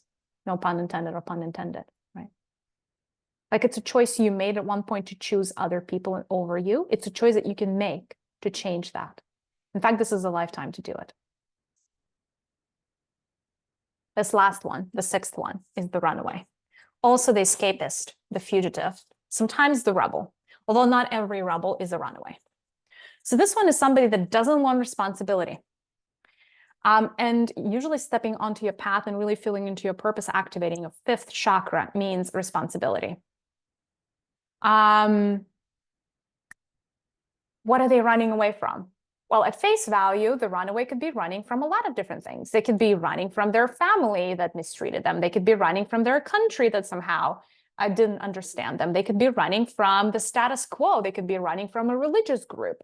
They could be running from, I don't know, like any social or economic group. They are, number one, most importantly, running away from themselves. So there's always something from the runaway where at face value, they're going to be telling you, well, I left because this, that, and the other thing. But really, they're always running away from themselves. And it's that restless archetype. They're always searching, never finding. They're like, okay, where is me? Well, this doesn't feel right and that doesn't feel right. Part of it is they're never really centered enough to finally claim responsibility. So with the runaway, one of the problems is they're like playing blame game. They're like, that person is the problem and that country is the problem. And the fact that I didn't have money as a kid is the problem. And like, I hate poverty, or I hate this, or I had the other thing. I hate my disease. And I have this disease because that and the other thing. So it's like always this finger pointing. And there's not enough internalizing for the runaway usually that they are. Like everything they see around them is a vibrational reflection of themselves, right? So truly, the runaway is running from themselves, not really from anything else. And usually they're running from either an uncomfortable thought that they have, and this is a distractive mechanism, like they need to distract themselves to not think of thought, or a feeling or an emotion that someone or something causes in them. And they need to keep running because the moment they stop, they're going to have to face the music. They're going to have to face that emotion. They're going to have to face that thought. They're going to have to deal with it. And oh my God, don't they want to do it? They don't want to do it. They'd rather be running. Now, the problem with this archetype is it's extremely energy intensive. It's like eating you up from within. The runaway archetype is that fire burning within, and it's eating you from inside. This is also the anxiety archetype. Like your anxious people are right here. It burns a lot of energy. And the person may feel depleted or tired because it's like adrenaline rush all the time. Because to be running, you have to be, your blood needs to, your heart needs to be pumping blood all the time. And so the question with the runaway is actually, or the healing, is the introspection. You're going to have to catch this part of you that's always running away. It could also come in the form of the traveler archetype, where this part of you just doesn't want to sit still. If it sits still too much in one place, it wants to go somewhere, travel somewhere, escape, escape, escape. Sometimes this part of you wants to escape into psychedelics. That's another form of escapism. Sometimes this part of you wants to escape into alcohol or, any of these, like plant medicine, something like that. It just needs an escape. Sometimes this part is going to escape into meditation, funnily enough. Like anything it can do to just not be present. Sometimes this part wants to escape into video games. Any kind of alternate reality situation. Sometimes this part of you is going to want to escape through astral travel. They just don't want to be here. They don't want to stop. And this part of you needs to keep active all the time. Fills up the day. God forbid, they get introspection time. And so with this runaway, when you catch them, it's kind of hard to catch them, but when you catch them, you sit them in front of you and you ask them and yourself the question, what truth am I running away from? And you take out a piece of paper and you write down what truth you're running away from. What responsibility am I running away from? And you write down what responsibility you're running away from. What feeling am I running away from? And you write that down. And you sit with it. You don't run from it. You sit with it and you realize that that truth actually, once it moves through your body, is not so hard after all. It's not so earth-shattering after all. You can be with that truth. You can be with that thought. You can be with that feeling. And from there comes a liberation. From there comes a liberation from this runaway archetype. Because once they feel what they're meant to feel, once they accept the responsibility for what they're meant to accept the responsibility from, no more running is needed. And they're free. And that is the beauty. Now, the main themes, and we've kind of already, one thing before I move on from the archetypes. So those were the 6 main archetypes. When we do the integration activation meditation, slightly after this, it's coming in a few. I will be doing it in the flow with you guys. And of course, I'll be doing it to make sure that you're, in your highest good, whatever wants to come through is going to come through. If an archetype wants to come through and be healed for this group today, we're going to do it today. If it doesn't, it doesn't.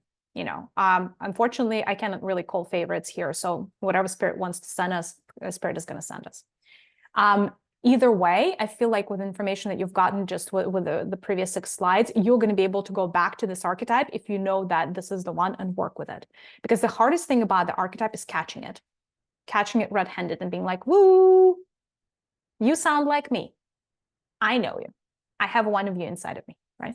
Now, the main themes of the throat chakra are identity, right? Like, who am I? Who am I truly? What's truly going to make me happy? Why is this thing making me unhappy? So all around identity. Now, identity is also in your solar plexus, but your solar plexus is almost like 3D identity, and this is 3D plus identity. Like this is the bigger identity, the who am I truly also at my soul level, right? Not just here in this body as Mariya, in her blue dress, but who am I truly? Trust, woo, super important for the chakra. Trust.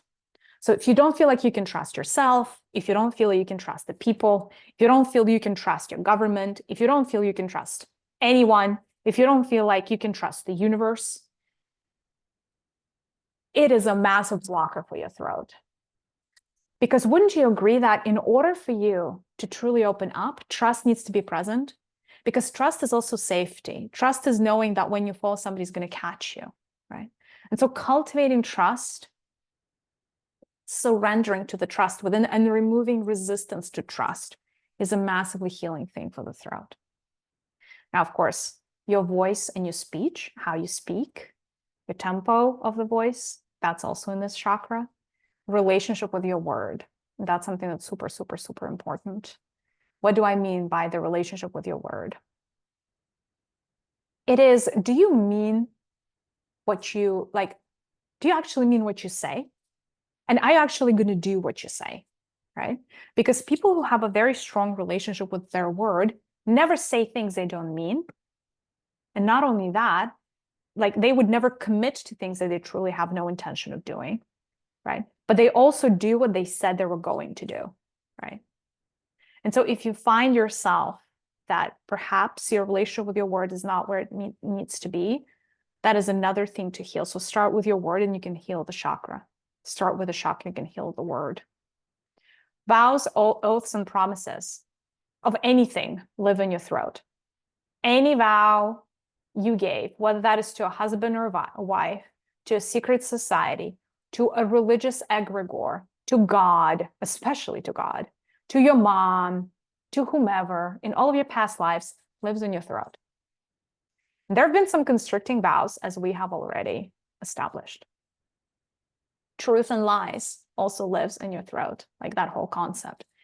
And your relationship to that also lives here. Lies, half-truths, white lies can really block you. And even small talk. So like, and that goes back to the relationship with your word, although small talk is to a much lesser degree. But like, is your word precious or is your word not precious, right? And the more precious your word is to you, the higher you value it, the less you're going to want to do things like gossip and like meaningless talk, et cetera, et cetera. Purpose is right here. Your aligned action is right here, right? So your throat center is actually a masculine center. It's a center of aligned action, right? So once your purpose truly sinks in, you're going to notice that your action is going to become so easy for you. It's like second nature, right?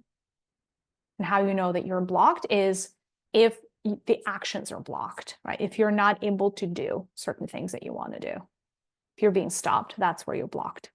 In authenticity, we already talked about, and then the tension between appearance and reality, that whole masked archetype also lives here.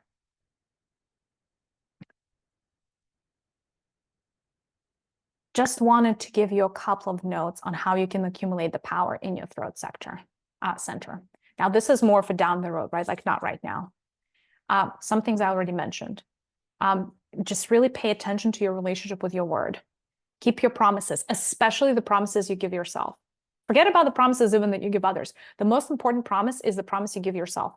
Remember these New Year's resolutions that people never follow through? That is the promise you give to yourself. And like, I know that in coaching, they have all of these accountability groups. And the reason you have to have accountability groups is because people are not good at keeping their own words that they gave to themselves. So they need to tell other people so other people can hold them accountable and remind them that this is what they promised themselves. The biggest breakthrough you're going to make in your throat chakra and in your future and in your purpose is if you start keeping every single promise you give to yourself. Big and small. If you said, my New Year's resolution is I'm going to go to the gym every single month in 2024, you got to keep that promise. If you don't think you can keep that promise, don't give yourself that promise. It's plain and simple. It's just that simple. But the first person you need to trust is yourself. If you cannot trust yourself, how are you supposed to trust others? It's impossible because you're going to attract untrustworthy people. And so how could you surrender to the universe in your full, unabashed self-expression if you cannot even trust the one person that's closest to you? Because this person always promises you things and then never follows through, right? Watch out for the white lies. This is kind of big. And I know that it's almost like a nice thing to be like, well, somebody maybe like a friend asking you for advice. You're like, hey, do I look good in that dress? And you're like, yeah, you look great. And in your mind, you're like, yeah, okay, that dress is terrible. Oh my God. I'm not saying let's be nasty to one another at all. But I think we collectively underestimate the dust, debris, and dirt that white lies create in our auric field. And you guys probably don't realize how much they could be blocking your expression, because a white lie is still a lie. Your intention behind why you spoken untruth, or, like put lipstick on the pig, whatever is the expression, your intention kind of doesn't matter in this case, because what comes through your channel is not the truth. And that means that it's going to leave behind sediment. And do you really want to be creating sediment in your center of expression? Because, of course, if you're willing to do an energetic cleanse every time you tell a white lie, that's totally cool. But I don't think we're at that level of commitment here to the cleanliness of our channel. So just pay attention to the white lies. And I think there is always a way, and I have it down below here. Communication should be compassionate, right? There is a way to compassionately say something and phrase someone, but it doesn't have to be a lie, right? Say something with compassion, but say it from your heart and tell the truth. Beware of bottling your feelings and thoughts. Blocks your blue chakra like nobody's business. Meaning, if something is really bursting out of you in your relationships with your loved ones or not so loved ones, whomever, any of your relationships, and you just keep storing things in your throat, that is really bad for your self-expression. Really bad. Especially if it just keeps sitting here and like collecting dust, because it's going to create a blockage for you. And we're already dealing with at least 6 archetypes in there. And, you know, all of these vows and everything else, the last thing you need is also to keep adding to the weight, right? So if something needs to come out, just let it out. Release it like a bird. Like the bird doesn't worry about singing a song. If it wants to sing, it sings. Same concept applies, right? Lean into your talents. Sounds kind of self-explanatory and like, duh, Mariya, why you put in here? But the way you accumulate your power and the way you get out of the masked archetype, the imposter archetype, is by following the breadcrumbs. And the breadcrumbs come in the form of your talents. When you don't know what your purpose is in life, you look at the things that you're good at, because you're not randomly good at them. You're intentionally good at them. And the intention was of your higher self, right? So if you lean into your talents, you're like, oh, I'm naturally good at whatever that is, making food, or I'm naturally good at singing, or whatever else you're naturally good at. It's going to be like a little carpet that unfolds in front of you. And if you put, you know, one foot in front of the other, you're going to be able to uncover all the other things about yourself that are true. But start with the talents and lean in, and that path is going to lead you towards knowing who you are. Awareness, also big. What drains you and what moves you, or what drives you, you know, there are many synonyms I could have picked for this. But start becoming aware of the things that drain you. You can literally create a list, like all the things that drain me, and figure out how you can build your life around not doing those things.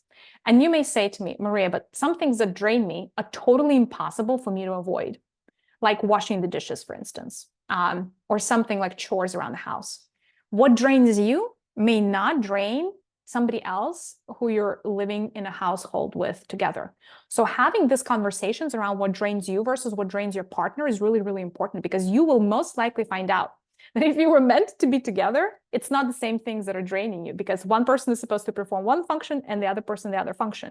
So if you just happen to be the one that hates washing the dishes, just check in with your partner. Maybe they'd be okay doing a little trade with you, washing the dishes for you so you can do something else. Do you know what I mean? Like, life is a lot more malleable that we give it than we give it the credit to be. Like there's always like, guys, like you're like what, 80-90% water, who's counting? Water is the most flexible substance out there. Like, adapt. But when I say adapt, like you know, adapt in a way that adapt to yourself first.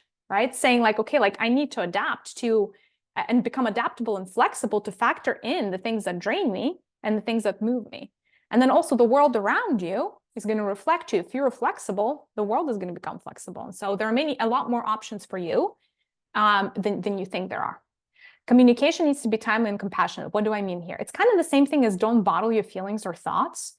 But, you know, say you're in a relationship with somebody and you really, you know, there's like one piece of constructive or not so constructive feedback or input that you have. But then you're bottling. And then, you know, 10 years later, you explode because you cannot hold on to it anymore. And it's like this big thing and it's a divorce or something. And it's because you've been bottling it for too long. Don't allow yourself to sit on these things. Like communication is supposed to move through your vessel, just like feelings are supposed to move through your body. And so if you're feeling something, make it timely, make it short, make it compassionate, but like literally get into a habit. Like think of it as clearing out your vessel. Like if you're like a little tube and your communication that you have, like your thoughts, whatever you meant to put out there is like this water, like this blue water that drops to the bottom of the tube. Make sure that at the end of the day, you don't have things that are uncommunicated, or you have as few things that are bottled and uncommunicated as possible. because they're the ones that are going to create blockages, right? So timely, meaning if you see something, say something in the moment. Don't think about it. Don't wait. Of course, there are exceptions to every rule. But as a rule, timely and compassionate, make sure that you're not storing things for future. Boundaries. This group is big on boundaries or the lack of thereof. Boundaries are important. You cannot have a healthy throat chakra if you don't have boundaries. Of course, when you're trying to be the nice guy, when you've learned to adapt, boundaries are really, really hard.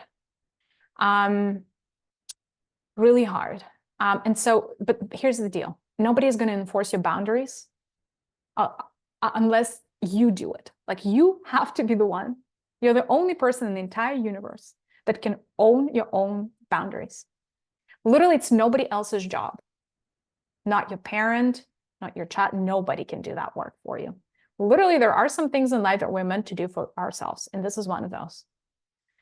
And boundary, in one way, it's like a protective mechanism, but what it protects is it protects your true essence and your true energy, so that that true energy doesn't leak out and doesn't become drained by things that you're not okay with. And so this is, yet again, not to sound like a broken record, but don't say yes when you mean no.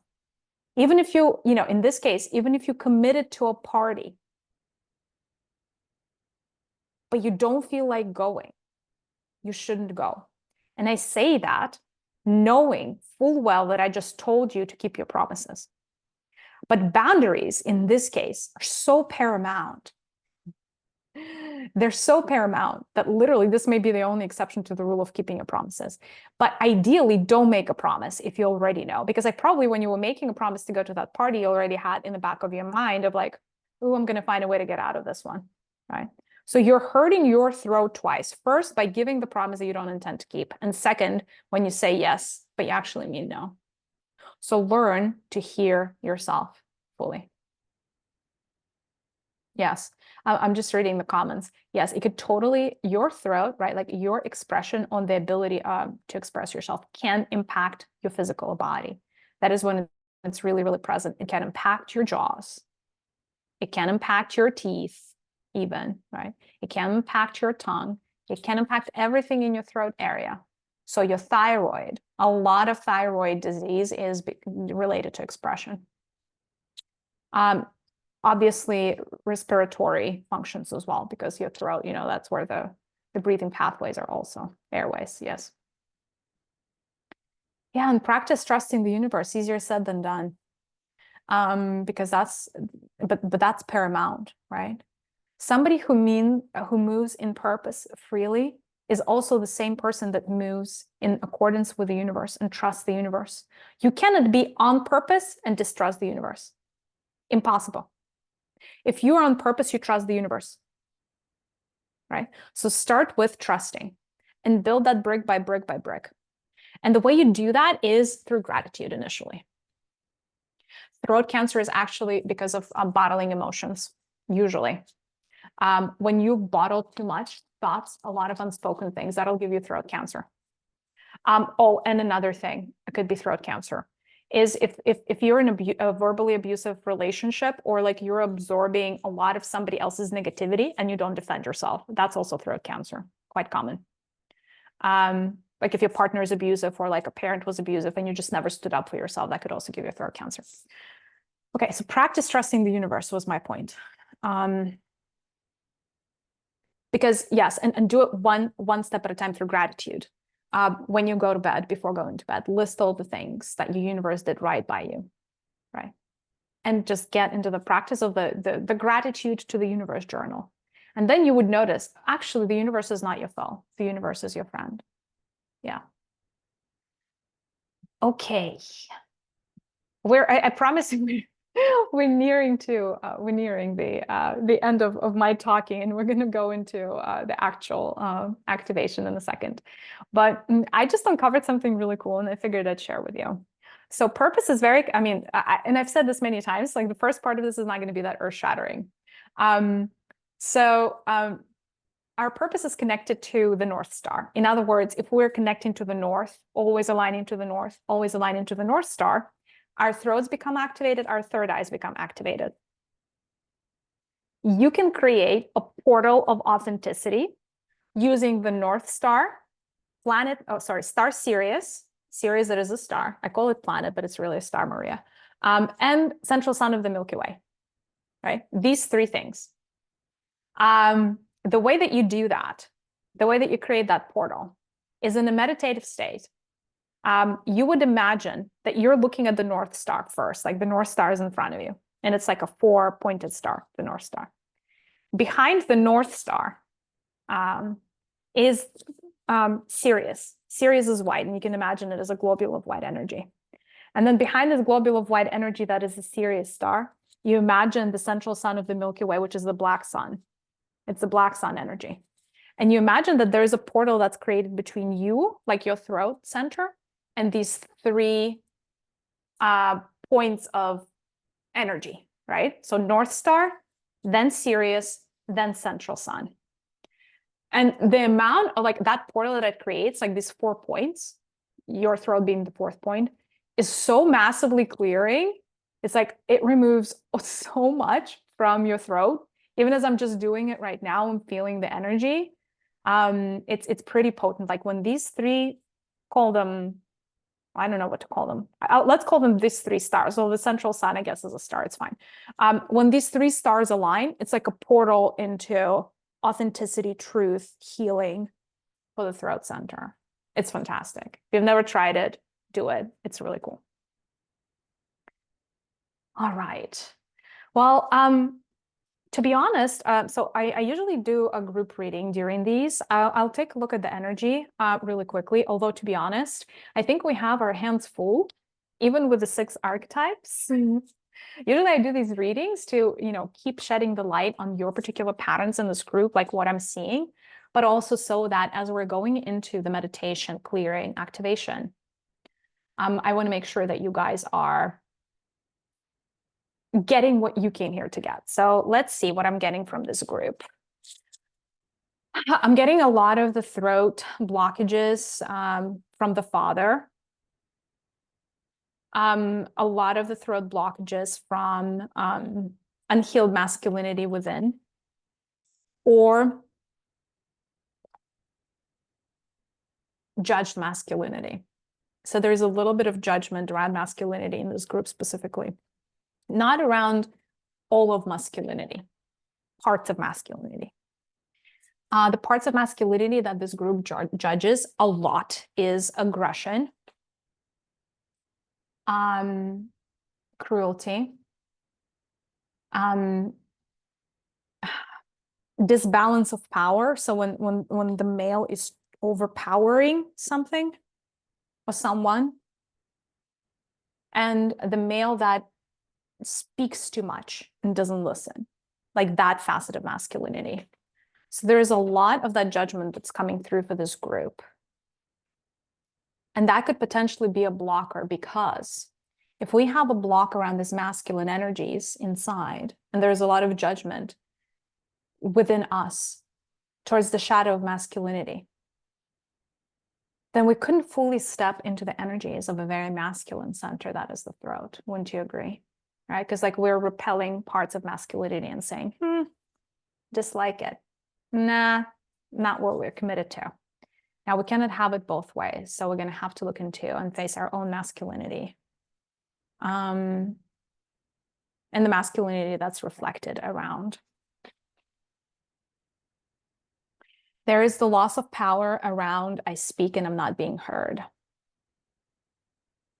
in this group, where it's not that you're not ready to speak, but it's almost like you've spoken, but you didn't get the reaction that you wanted. Or the first time that you started into like a little blooming flower, you started to come out of your shell and you got hit with reality. And you're like, never mind, I'm going back. I'm going back into my safe zone. So there's a little bit of that. Did this, tried that, got burned again. Oh my God, I'm back into the same pattern. I thought this was going to be different, but I'm back into the same pattern. Don't want to do it. So there's a little bit of that kind of like youthful naivete that then gets squished again, and we're back into this pain. What else is coming through for this group?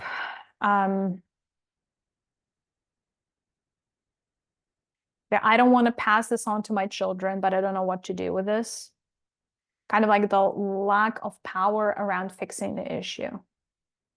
And guilt that you don't know what to do. And it's almost like I'm a bad parent because I really don't know how to parent because my chakra is all out of whack. I'm either one way, I'm either too much of one thing and not enough of the other. Yeah. And it's just this guilt trap a little bit for this group where you feel like your throat is really impacting your family and you're not loving the way that it does sometimes. And some of you are blaming yourself even for like certain outbursts of truth. Like when you finally speak your truth and you feel like it hurts someone and you're like, well, I just made things worse. I should have just kept silent. God, why did I tell him this, that, or the other thing? We could have pretended everything was hunky-dory. But now we can't because I said this. Oh my God, and now there's no going back. It's your authenticity that's trying to come out of you if you recognize yourself in this. It's your authenticity trying to speak true. And if you bottle your authenticity, if you constrain your authenticity too much for too long, it's going to burst through eventually. And it's not going to burst out in a way that you're going to appreciate or like or approve of. It's kind of like if your communication is water and you build a dam around it, the dam can only be intact for so long. And when the water bursts through, it's going to come out the way the water wants to come out, right? So what we're building here is we're softly dismantling the dam and we're enabling a very healthy flow. That's the intention. I think this is probably, these are the ones that are front and center. And I definitely want to make sure that we spend a lot of time healing. So I think that we'll probably keep the reading quite short. Why don't we take a 7-minute break? So 2 p.m. is when we come back for the journey. And if you guys have been with me, you know that this is going to go longer till 2:30. If you need to tune out, and watch this in the recording, that's completely fine. I completely understand. But 7 minutes, I'll see you back in 7 minutes. Well, 2:01 at this point. And we're going to start the journey.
And, and we are back. How are you feeling, darlings? Are you ready for the journey? Are you ready to dive deep? Yay! Amazing. Yeah, poured some tea for myself. I feel like my throat has been working overtime today for this throat activation. All right, I am just going to light up a little bit more incense, and you should start settling in. Can we activate the circle again? The circle is intact, Anna Mariya. It's intact. It's going to be intact for, well, until we come out of the circle at the end of the group. Are you worried the circle is no longer there? It's here, I promise you.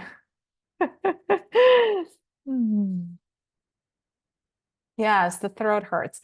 The throat hurts. Again, these energies of the sun have been hitting us pretty bad.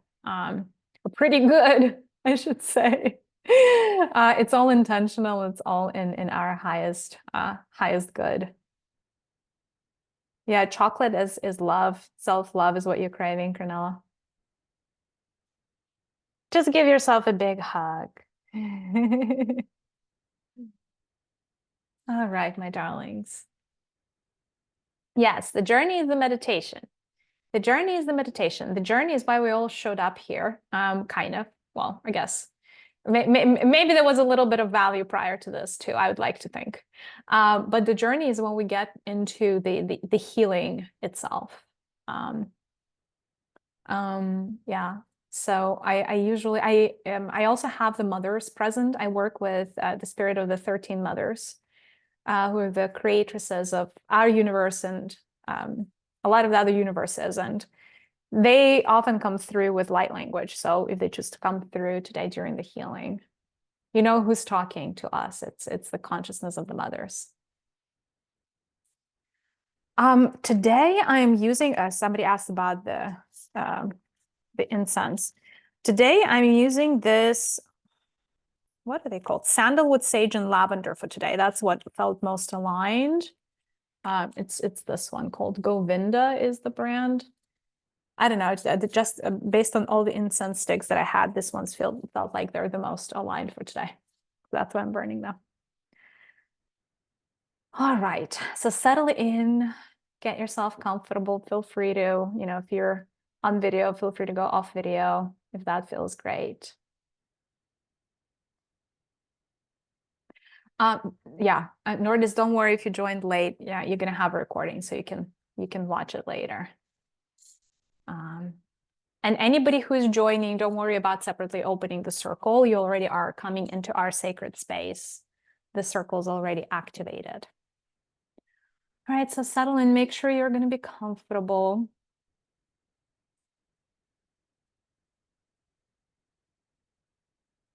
And close your eyes. Really just settle in into your body. And allow yourself to be here and now. Focusing on your inner tree, your mighty tree of wisdom, the tree of your inner truth.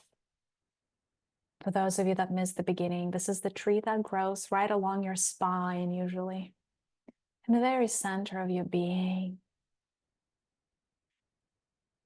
And this tree is your tree of protection for today, but it is also your tree of insight. And I just ask you to take a few deep breaths.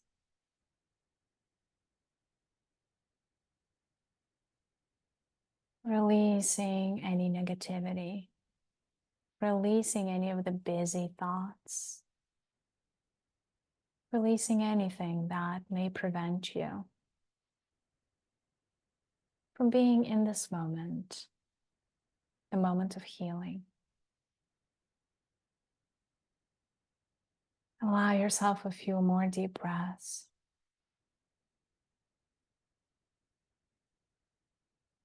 And I invite you to start breathing into your throat.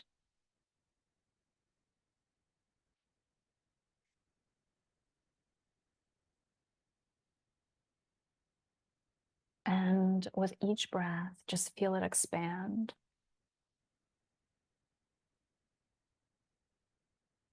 Imagine it as a globule, a globe, a sphere of blue energy. And as you breathe, it expands.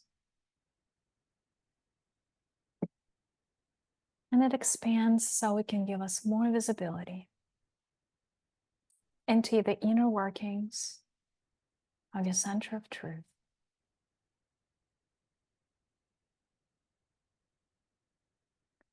And I invite you to start rotating this sphere and start rotating it counterclockwise. Faster and faster.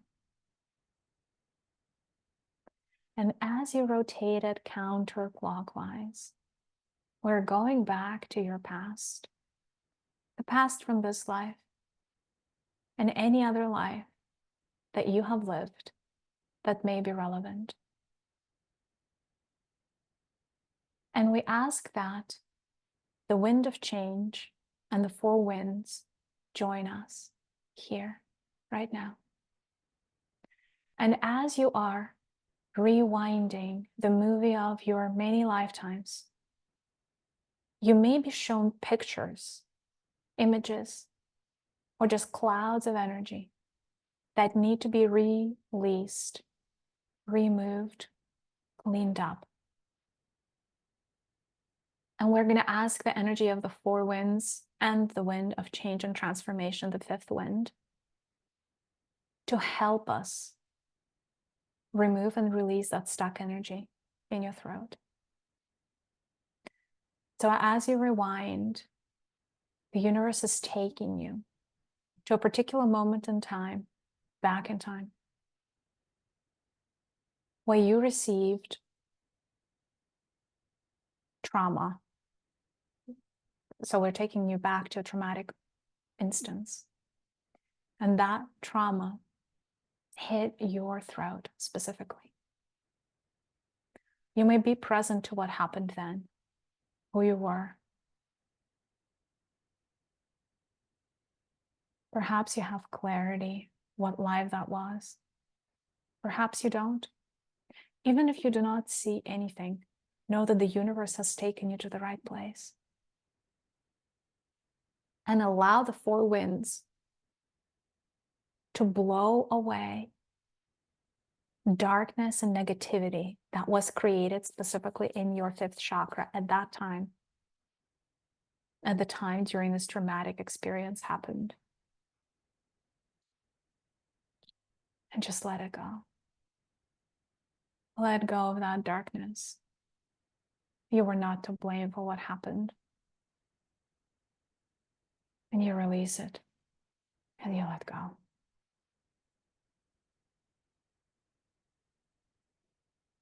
And feel how your throat is becoming lighter. Feel how there is an opening that's created in your throat. And the winds just keep blowing and blowing away. And taking away that trauma. Releasing you and chaining you. Until this scene feels complete.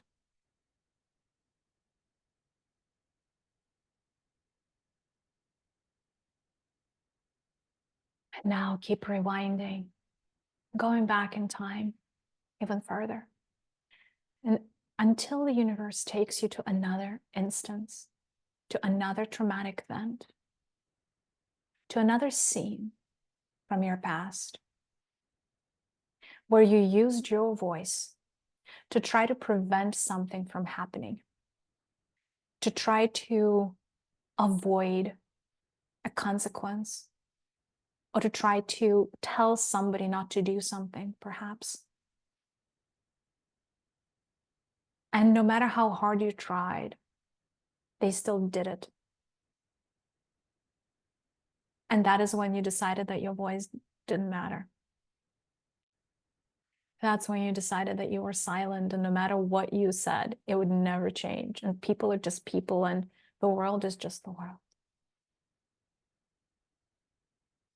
And you are in this hopeless stance and state. Invite the four winds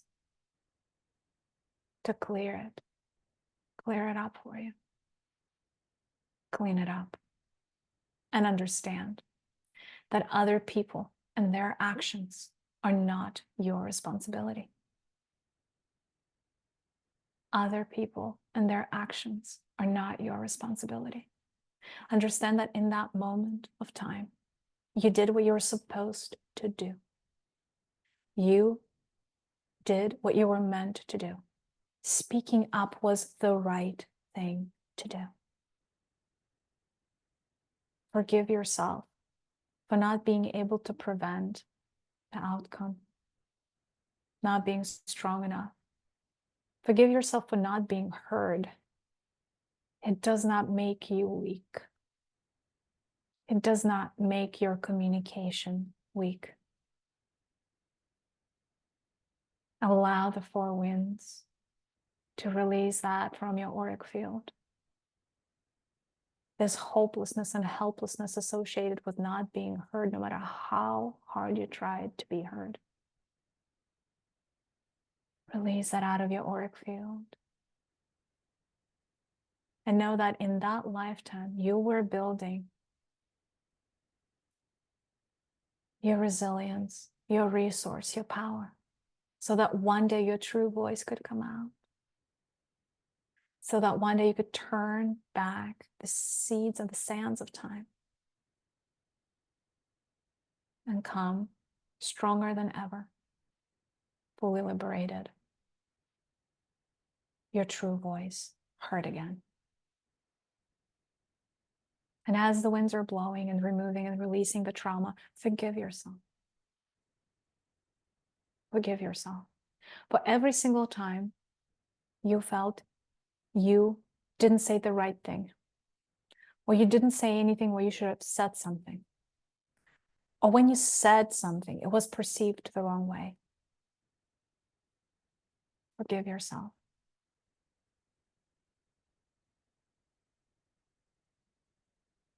Give yourself permission to be free of this guilt. This guilt does not belong to you. And watch as the winds are carrying it away, clearing anything and everything in your auric field that is related to this trauma of not being heard.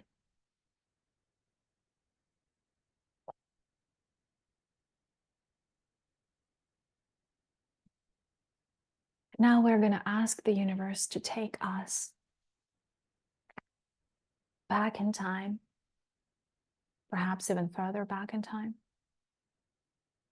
and show us another instance where our communication had an unintended consequence, perhaps a negative consequence, where we said something, or maybe we did something that had an unintended consequence. And it was a very hard pill for us to swallow. And then we blamed ourselves for the fact that we stepped in and said something and did something in the first place, and it was better to just not say or not do or not be there. And why did we do this? And look what it caused, and look what it created. And so we have carried this pain and suffering of the wound of unintended benefits, unintended consequences, unintended consequences. And so we made our word wrong. And so we made our voice wrong. And so we made the entire act of expressing an expression wrong.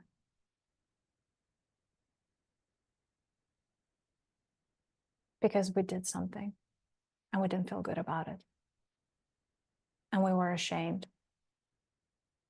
And we wished it didn't happen. And even here, I urge you that you forgive yourself for that once and for all. And know that even in that moment, you were divinely guided. Know that that moment was meant to be. And it was in your highest good. And so forgive yourself for whatever you think happened because of what you did or said. And watch as the four winds take away the guilt and the pain and the suffering of that moment. And all that is left is peace. All that is left is surrender to that moment and to the deeper wisdom that it was meant to be. Exactly as it happened.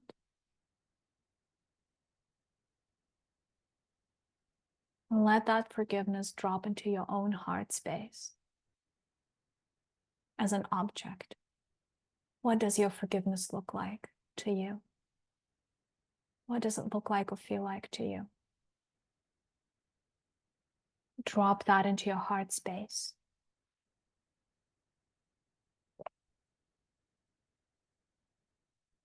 And watch as that object begins to multiply.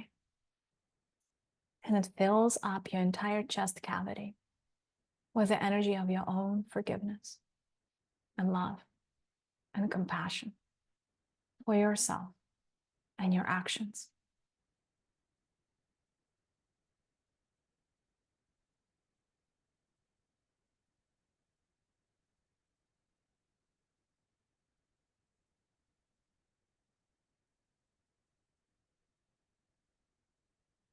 Aramatatoya oye ishiatai. Aramatataya oye ishiatae. Uya ina ita ota ita itari. Oye ichi ita ata ita otari. Maya ita hia ona hia otai. Paya ita ita ato ita atashi. Mo ita ia. Moya itae. Maya ita ita ita ura itae. Marita inci, orita a, rotu itu isti, otu itura, ranti atu oshi, ranti atue, oru ita ia, inta etare, rontu itu isti, intu iture, rori tari ini tari re, roti ishi ui, ani iti i, ari kati ini, uri atire, rontu ita ia. Rontu iture, uru ite irti, urtu atire, poru itureri, ortu itu i, antiari eni, antiari re, roru ira inta, roru ira ro, ari antu ushi ate ate o, ina ute ari, intu ute e, ari hachi, ari, anchi achi re.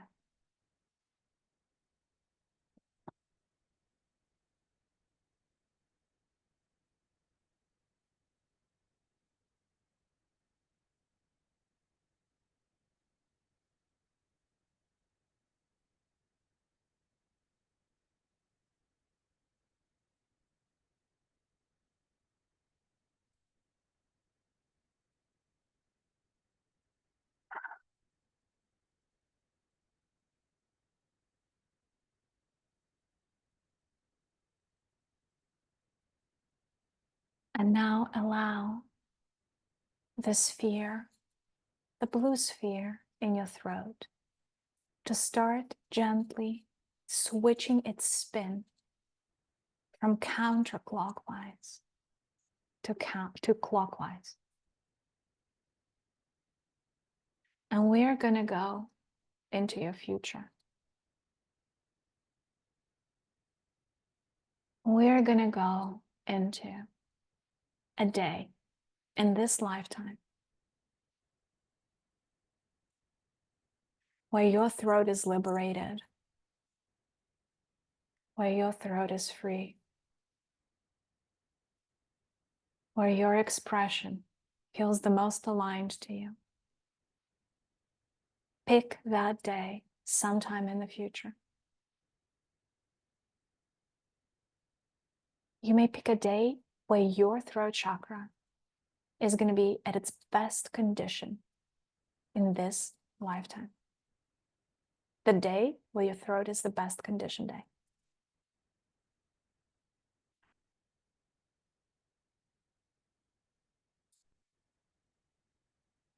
And so as the universe drops you into that day, I want you to pay attention to you in that day. And specifically pay attention to the energy of your throat. What does it look like to you? What does it feel like to you?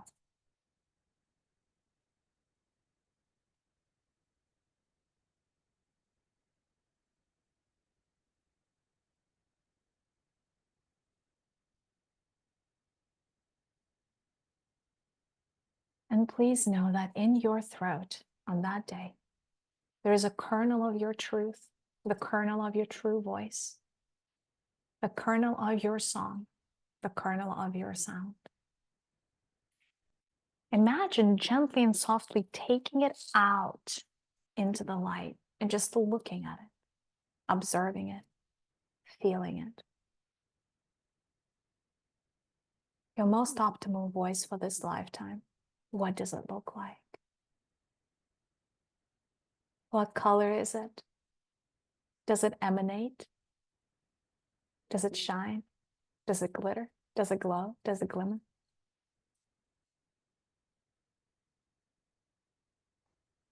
And now I want you to create a copy of this kernel of your true voice.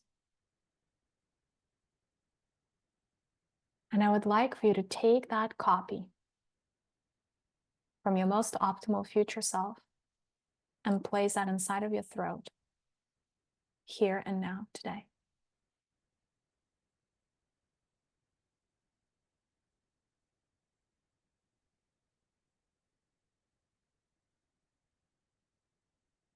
And so plant it inside of your throat space, as if it was a little seed inside of a fertile soil.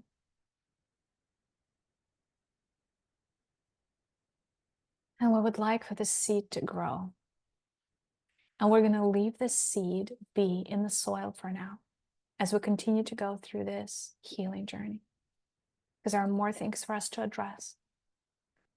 But we intend for this seed to grow into a sprout and to grow into a true expression of your voice during the duration of this session. So we ask the universe to assist us in growing this new version of our voice, new version of our expression as we're going through our healing today.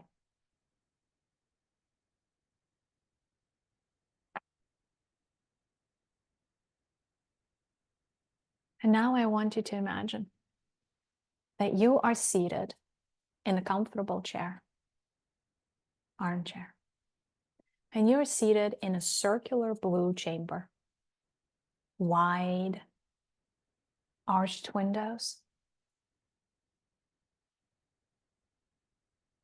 are lining the walls of the chamber, and sunlight is streaming in. And you are surrounded by your 6 friends, the 6 archetypes that are constraining your throat. And they're surrounding you, all so familiar. And they're here to help you. They're here to enable true expression within you. And the first one is the inner critic. Take a look at your inner critic. What do they look like to you? What do they feel like to you? What qualities do they have? What I want you to get present to is that there is a lot for you to admire in your inner critic. They're very well put together. They have a lot of desirable qualities. Look at that. And as you're finally looking at your inner critic for the first time, You're looking at the entirety of what they are, not just the judgment that they provide. You realize that the reason that they were born is because they didn't think that you were enough. It is because they never felt like they were enough. And I want you to notice that inside of the heart of your inner critic, there is a black crystal of not enoughness.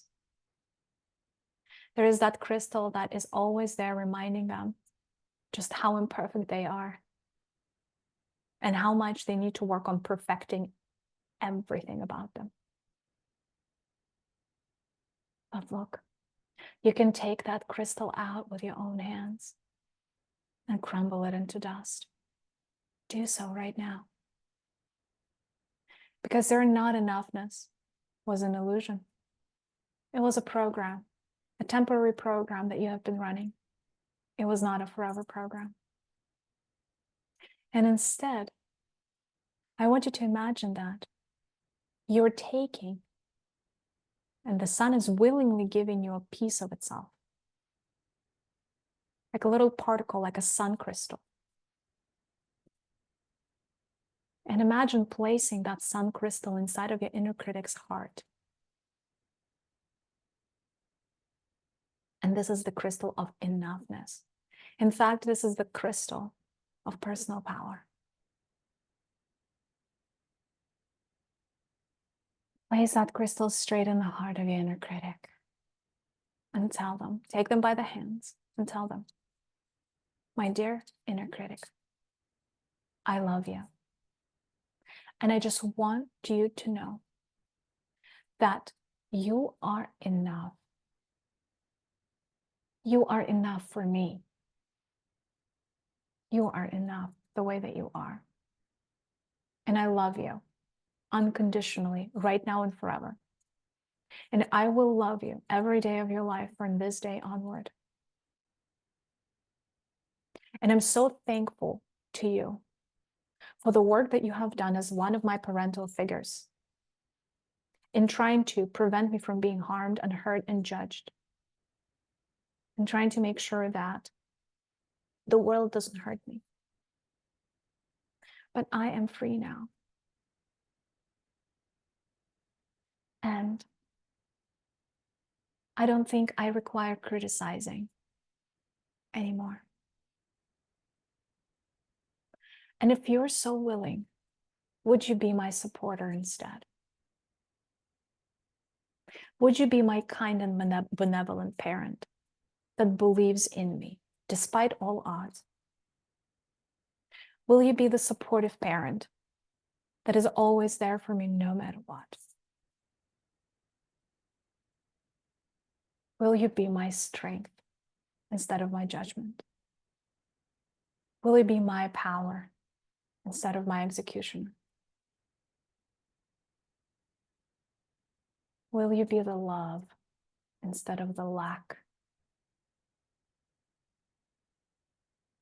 And watch what happens to your inner critic. Whether they're nodding or tearing up or wanting to give you a hug. But their demeanor changes. Their outfit may change.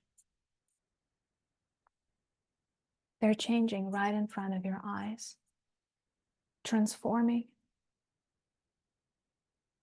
into something else, an archetype of light, a figure of support,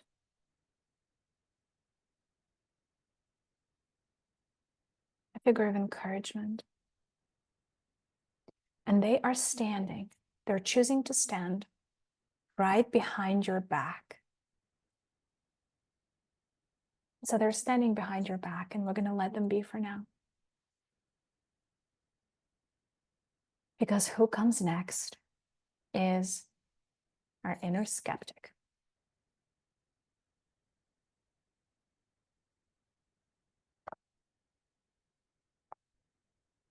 Look at your inner skeptic. What do they look like to you? What gender are they?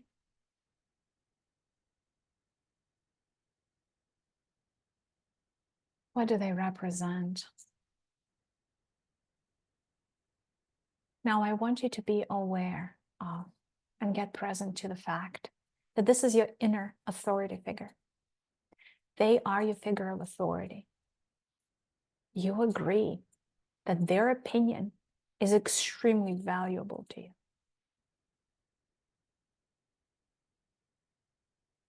You agree that their logic and judgment is very sound. You agree that they're incredibly rational and smart and intelligent and wise and logical and just like an overall type A person that you admire.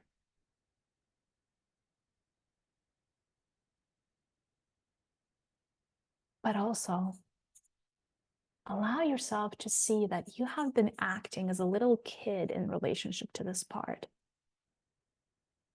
It's like they're the adult in the room and you're the kid in the room. And the adult in the room somehow always knows better. The problem is, you haven't been a kid in quite some time. And so allow yourself to grow up in this moment. Just allow yourself to grow up. It's not scary. You're still going to have your inner child part if this part chooses to grow up. And as you grow up, I invite that in this grown-up child, you activate both the mind and the heart. Like a figure 8, loop around one loop of the figure 8 around your mind and another around your heart. And connect the two. And so this kid is no longer a kid, but an adult whose heart and mind are in sync.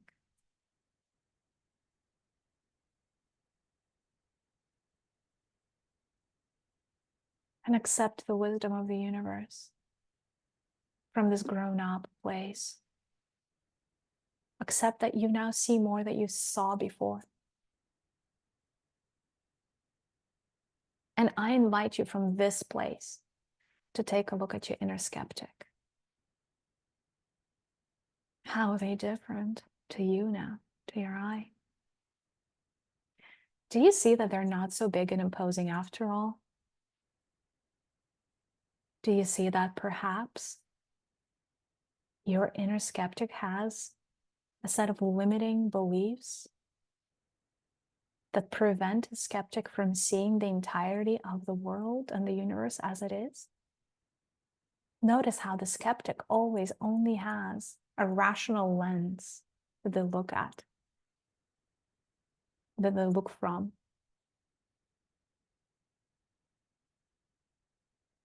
But the world is not only rational, the world is energy. And the energy of the mind or the intellect is only one such energy. It does not represent the entirety of the spectrum. And so the skeptic is only able to see a few % of what is true. It's like they see the world in black and white, but you see in color. And so you take them by the hands. And you are starting to transfer a little bit of your energy into them through your palms. Just give to them a little bit of your own perception. Show them the beautiful colors of the world. And see how the skeptic changes, how their face changes, how they're surprised because they did not see this coming. They did not see that the world was so vast and spacious and unfathomable.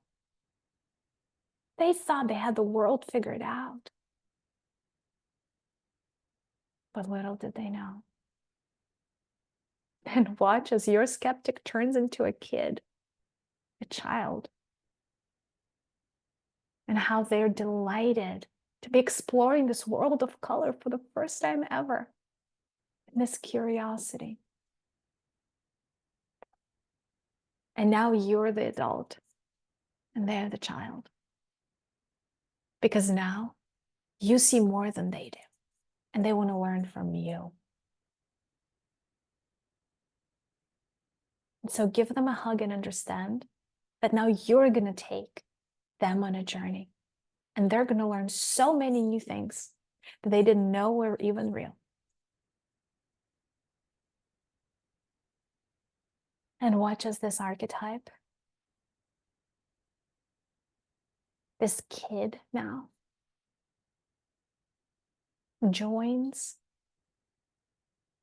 the first archetype, your former critic, behind your back. So the two of them are now standing behind your back in kind of like a little bit of a row formation. They're starting to form a queue behind your back. So let them. Because now you are present to the wounded one. And your personal wounded one, your personal hurt one, is standing right in front of you, crying, or just very sad, just very upset. And it's like they themselves are a vortex of like dark energy and suffering. And so you seat them. Sit them right in front of you.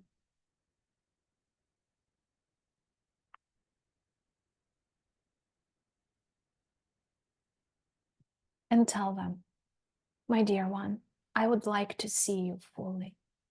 Show yourself to me fully right now. I want to see you. I want to feel you. I want to know you. And so the dust and the smoke dissipates. And you see this wounded child sitting in front of you. Very sad, very upset. Because they went out into the world, but the world was not what they expected. And things happened to them that they didn't deserve. And it broke their heart. And I just want to leave you here for just under a minute so you can hear your own version of the wounded one, communicating whatever they need to communicate to you right now.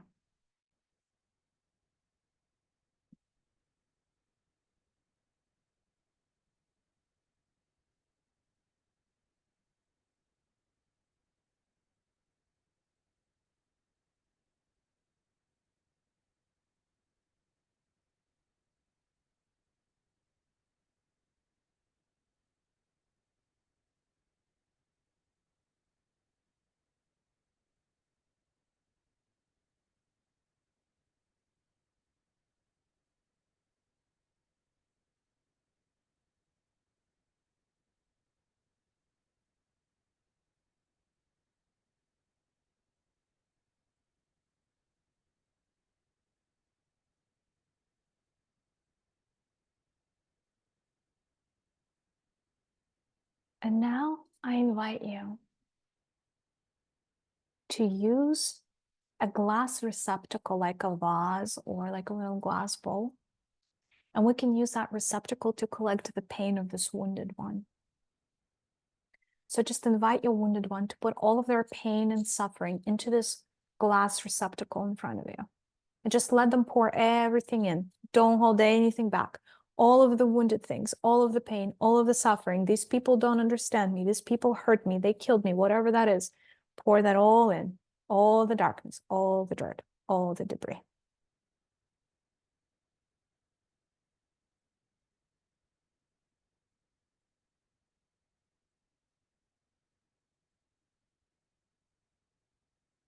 And we're going to ask the hand of source consciousness to help transmute those energies for us.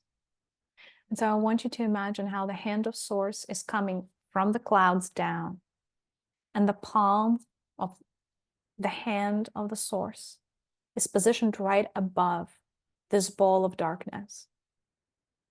And watch how this liquid, all the pain and suffering, turns into a liquid, and it starts boiling, and it starts transforming. It starts rotating.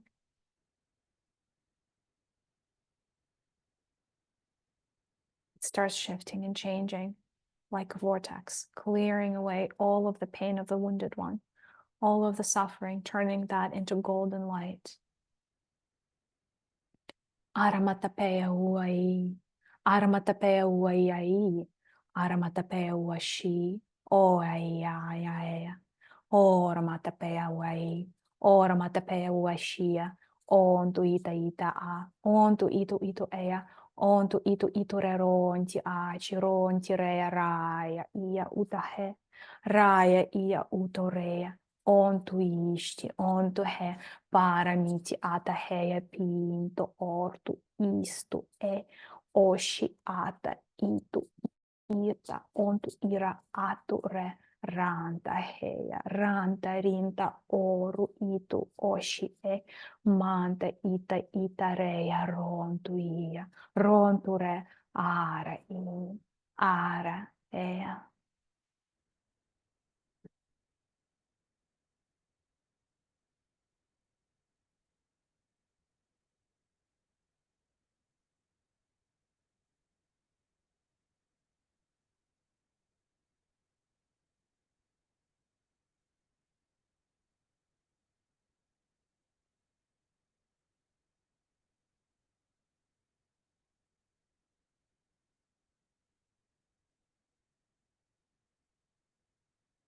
And now, notice how the waters in the bowl are fully golden. So accept that golden energy into your heart. Accept it. And notice that through this transmutation, your wounded child is wounded no more because we have taken 100% of their pain. They're smiling and laughing and giggling. And they're so bubbly and boisterous, and they start climbing up chairs and hanging off the chandeliers and whatever else your inner child wants to do. Just let them do it.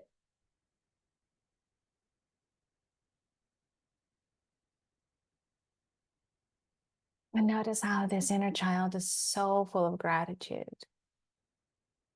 so full of love for you. And they're just running behind your back and standing in line, the third person, third being in line. And you are faced. You're faced with a masked one, the one in hiding, the one in a perpetual closet,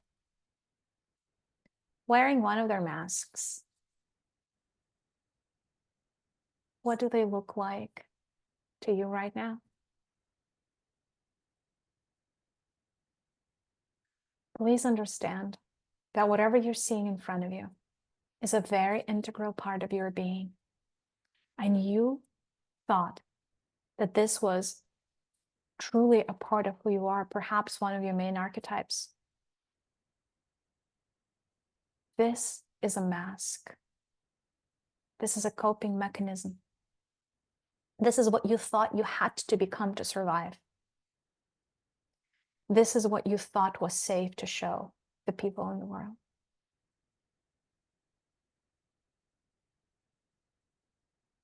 Ask this part of you, what was this mask created in response to? What were they responding to? What were they protecting themselves from? What were they so worried about, so afraid of?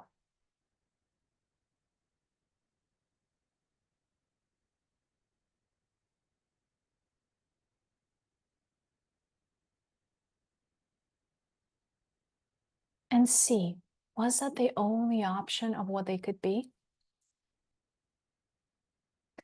Was there something else that they could have become instead?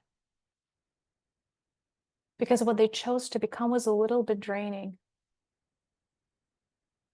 What they chose to become no longer suits your energies. what could they have become instead to achieve the same, if not better, outcome? How could they have instead faced the world? Whatever is that energy that you're seeing, accept that energy into your body. You need it. That is your sign of what you are meant to show up as in this lifetime to the world. Not that other thing. This thing is important. This thing is a sign or a signal. This thing is your answer. So when you think the world's out there to get you, or you cannot live or speak your truth, remember this thing you're meant to put out there, what you're being shown right now. So put that on as an archetype, put that on as like a piece of clothing or an item. How does it feel? How does it feel?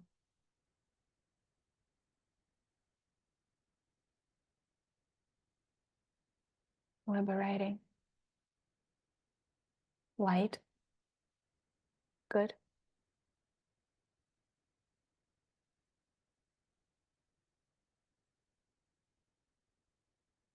And understand that the masked one that's standing in front of you is a very important part of you. They are a chameleon. They're not one thing. They're all things. Just how talented are you to have this all-encompassing, one-stop shop type of archetype that can be anything and everything as long as it's masked? Look at this resource. Look at how much energy they hold. They can truly be anything. And if they can truly be anything, what is it that you want them to be? What is it that you need them to be in this lifetime for you? What is it that you are inviting them to be for you? What archetype would help you? And just watch them transform into that archetype in an instant.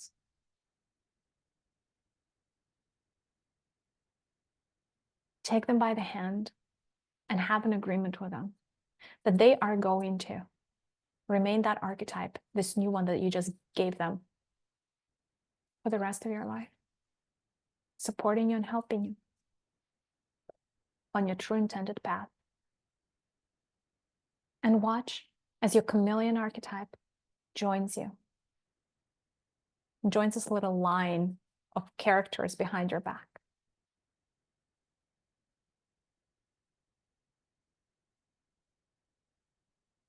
And so now you're faced with a silent one. They're standing quietly, looking at you. You notice that they have very beautiful, very expressive eyes because they speak with their eyes. They are a little bit of a sage inside of you. They're the wise one. Because they've internalized so much, they became wise. Because all they do is observe, receive, take in. They don't give out. And so the energy doesn't flow through them. And so they look very tired, despite being very wise. And they look like they need to sit down, maybe even lie down. They're just so tired to be the holder and the container for all that is, but not being able to express it.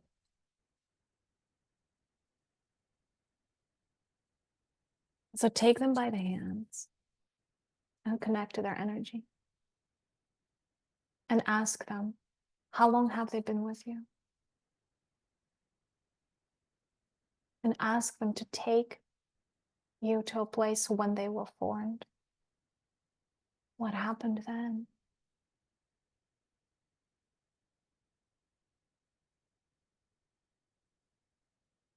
Why did you choose silence?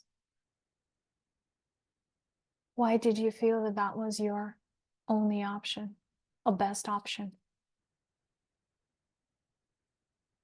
And realize that when you chose silence, you chose to distance yourself from the world. You said, I'm not of the world, and I don't want to interact with it. The world is separate from me. I just can't be a part of it. I don't want to. I refuse to. I'll be by myself. I'll be on my own. And that is how you cut yourself out from so much abundance and so much help and so much energy and so much happening. And you created a desert island. And you became this desert island onto yourself.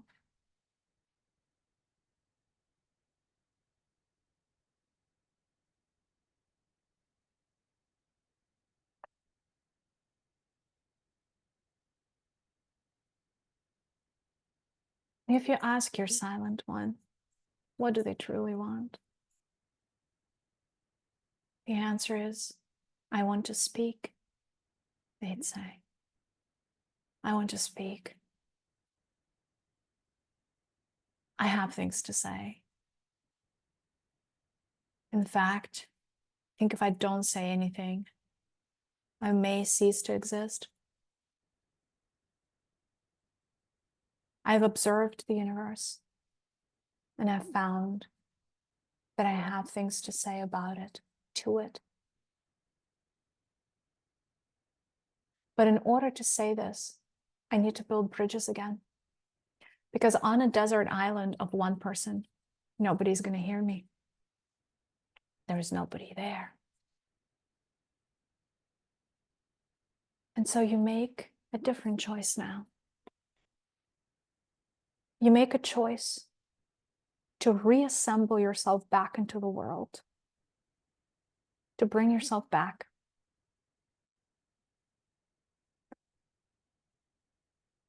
And demolish the walls and start building bridges.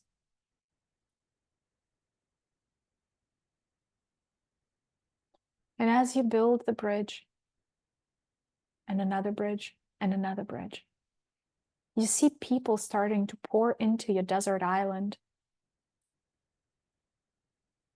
All these kids, all these people, and they're all asking you questions because now you're the sage. And they're like, how was it on the island? How was it? And your silent one speaks. What do they say? What do they say to them? What do they say to you?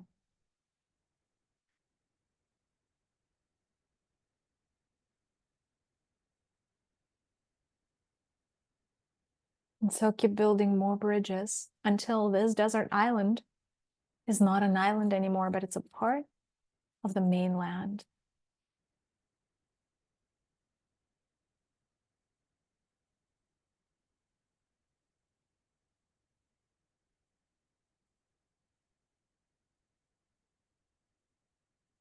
Just allow your silent one to finally express what they need to express, say what they need to say.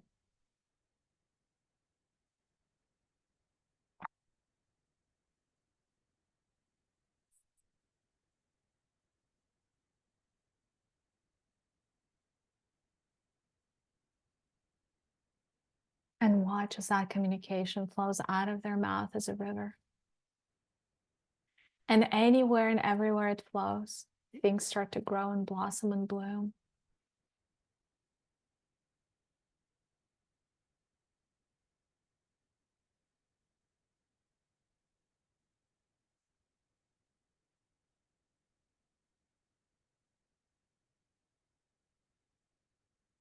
And the silent one is silent no more.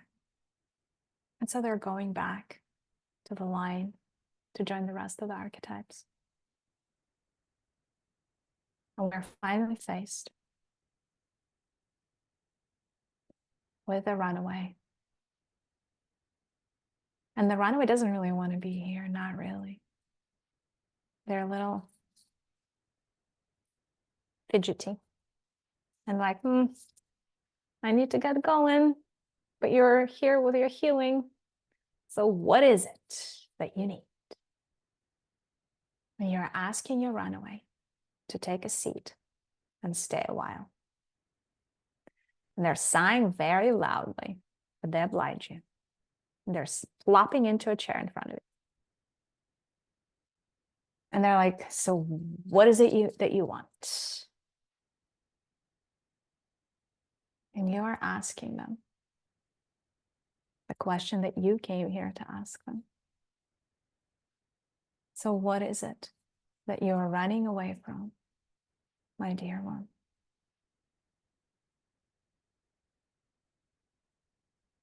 And why is it that you are running away from yourself? Why are you running away?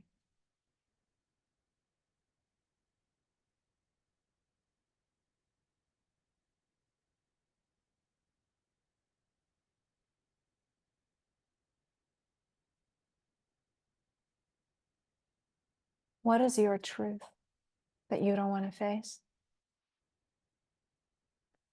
What is this truth that have kept you running all this time?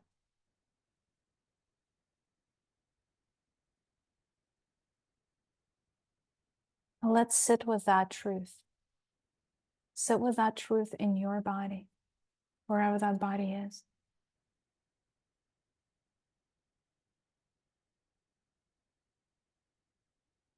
And realize that that is your truth no longer. That that was a limiting belief. That while you were running away from that one thing or thought, you've already transcended it. You've already transmuted it. That thing is no more. It's gone. It's a figment of your imagination. It's a fiction. It is not real. What is the new truth? What is your ultimate truth?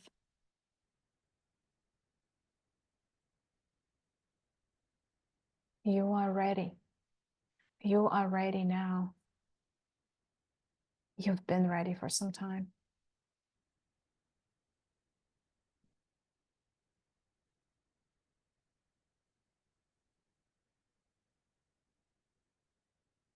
So there is no need to run.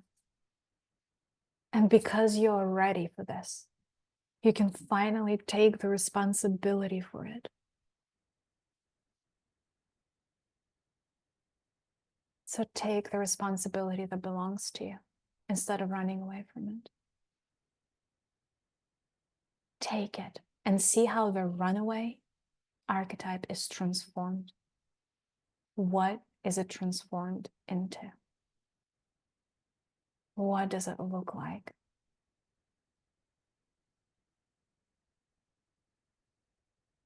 This is one of your archetypes of power.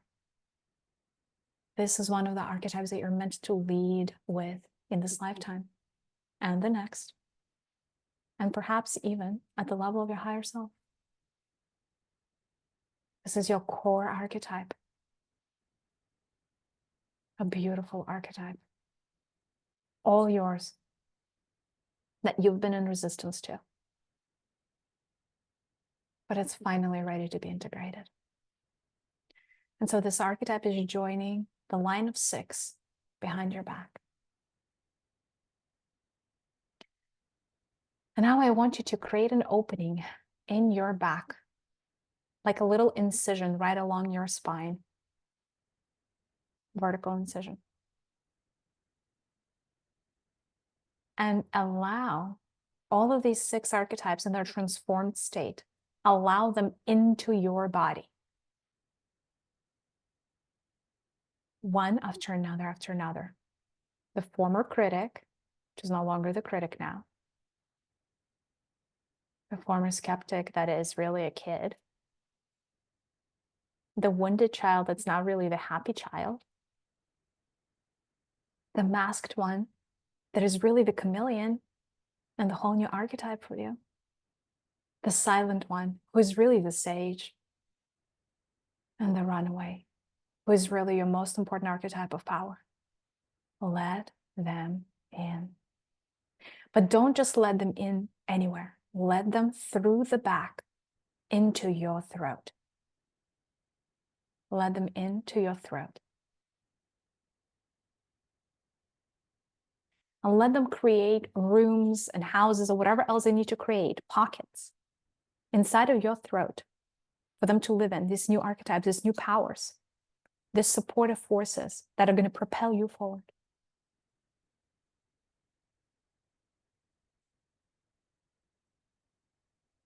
And watch, they want to do some renovation of your throat space. They want to like change things around and move things around in your throat as if it was a house. Perhaps they're doing the spring cleaning. Maybe they want to do some fixes to it. The window's broken and whatnot, dust on the floor. Maybe they want to bring in new furniture. Maybe they want a bigger house. They're doing this big, beautiful renovation project of your throat. What is it that they're busy with? Pay attention for a few moments.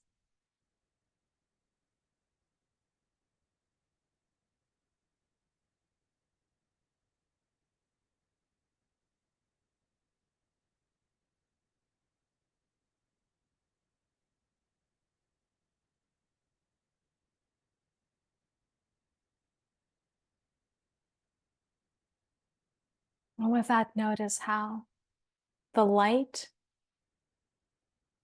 the blue solar flare light that we're experiencing right now is entering your throat space big time.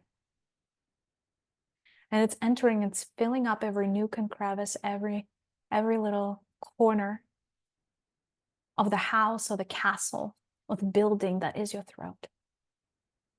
And this new cosmic blue energy leaves no stone unturned.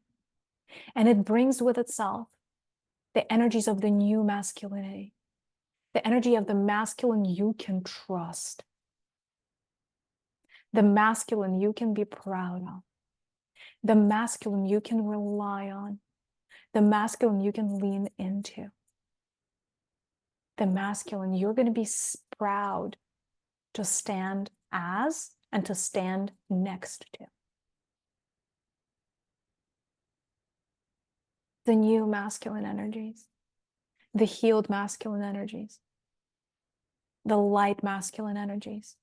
And let them wash over your entire system, not just the throat. Let these new masculine perfected energies go anywhere in your body that requires this, to cleanse away any shadows, any darkness, any wounding that your own masculine or other people's masculine has caused you.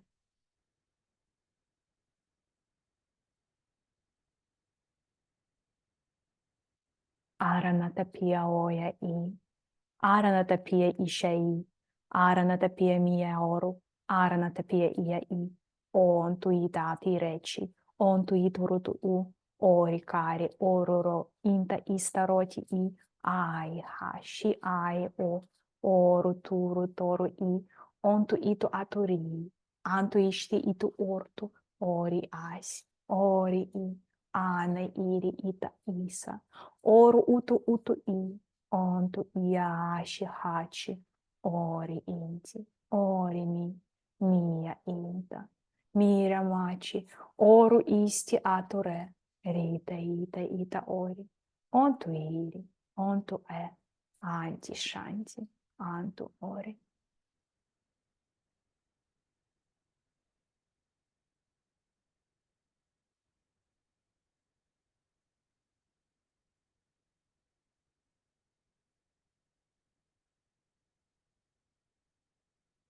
And finally,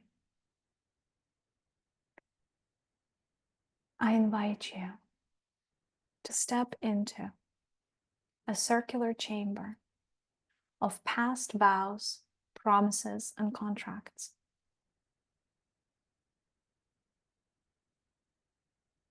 This chamber is going to be unique to you, but often people see scrolls and records, and they see a keeper of records. And so notice how the keeper is approaching you. They're wearing a cloak. And they're handing you a set of records of the vows of silence and secrecy that you have signed and you have given in your past lifetimes, in whatever circumstance, the circumstances that you gave them. And whatever records you're being handed, it is okay for you to release these vows. They are no longer necessary for you. In fact, they are just the remnant of the old you, and they hold no special power.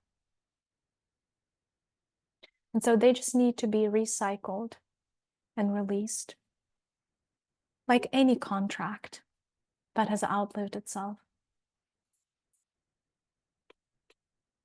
And so notice that in that room, there is a fireplace. And in the fireplace, there is the holy fire of change and transformation. One of the sacred flames. You may see the violet flame, or the white flame, or the golden flame, or another color entirely. Know that this color is specific to you and what you need to release. And so take the scrolls from the keeper. And whenever you feel ready to finally be liberated from these vows, without incurring any of the consequences, take the scrolls and the records and drop them into the fire and watch them burn.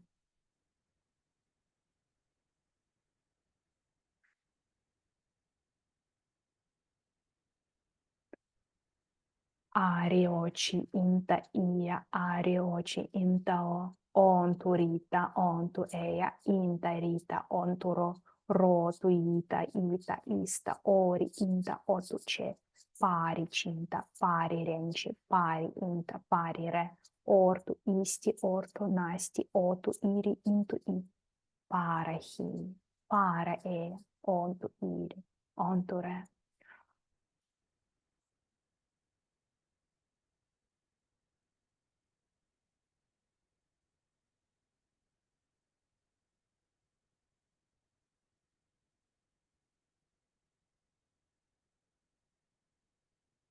If your records haven't burned completely, increase the power of the fire by 100 times, 1,000 times, 1,000,000 times.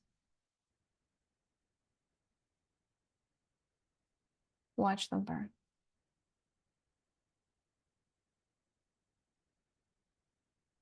And now notice that these records were connected to certain promises or certain, they look like golden strings or golden threads. And just watch as these golden threads are cut by an invisible set of hands or scissors. And they're cut in half. And so you no longer owe anyone your silence. You no longer must remain silent. All of these promises are no longer valid. We ask that source consciousness and our guardians and guides of the spirit realm help remove any and all vows, promises of silence that we have given, that need to be removed at this time, that no longer serve us, that have outlived their usefulness. And we ask that this is done in the most hygienic way possible, meaning no strings attached must remain. And we are releasing any and all of those promises. And we invite the river of time to take that away and make that the legacy of the past, a simple memory, and no longer a living and breathing contract.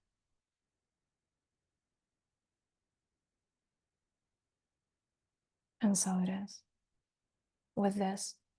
All of our vows of silence that are preventing us from speaking up in this incarnation are broken.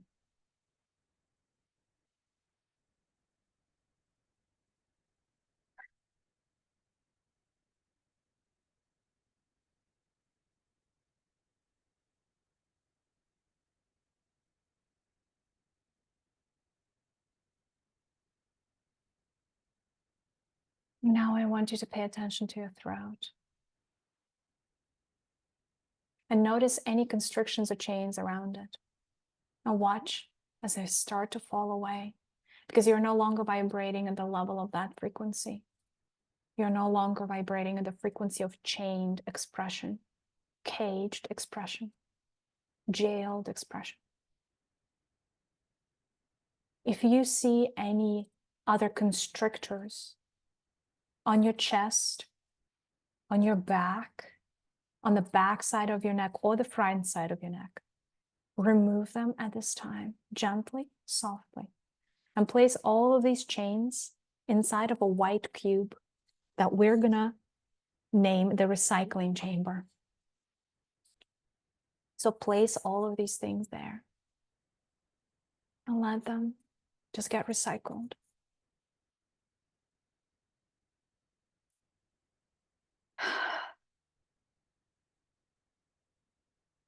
Keep removing things if you see them, any constrictors, any chains, any blockages, any metallic objects that shouldn't be there, all the things that were placed on you by somebody else or you placed on yourself.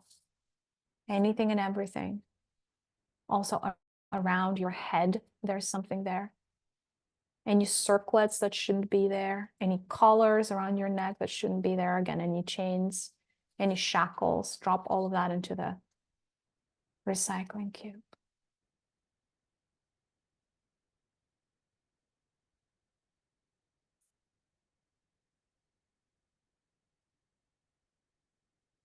And watch as the recycling cube now has recycled all the energy and gives it back to you in the form of pure light that goes back into your throat.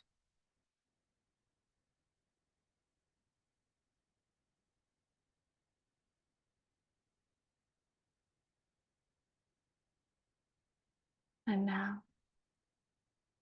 I want you to focus on the area of your throat again. And remember the little seed that we planted at the beginning of this journey. And now this seed has been nurtured by the cosmic blue energies of the sun. And has been nurtured by your system.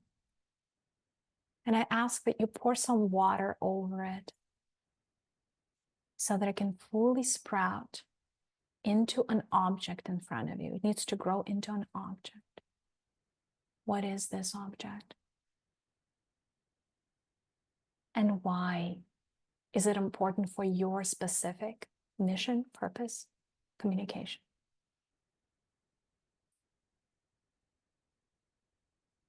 Where does this object want to live inside of your throat? Place it there as your personal symbol of empowerment and liberation.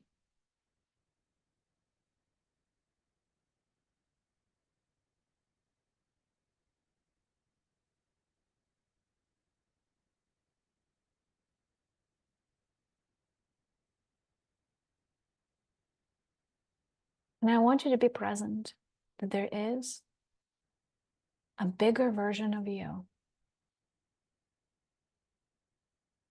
out there. A much bigger version of you, not quite your higher self, but something in between you and your higher self. And this bigger version of you can do anything.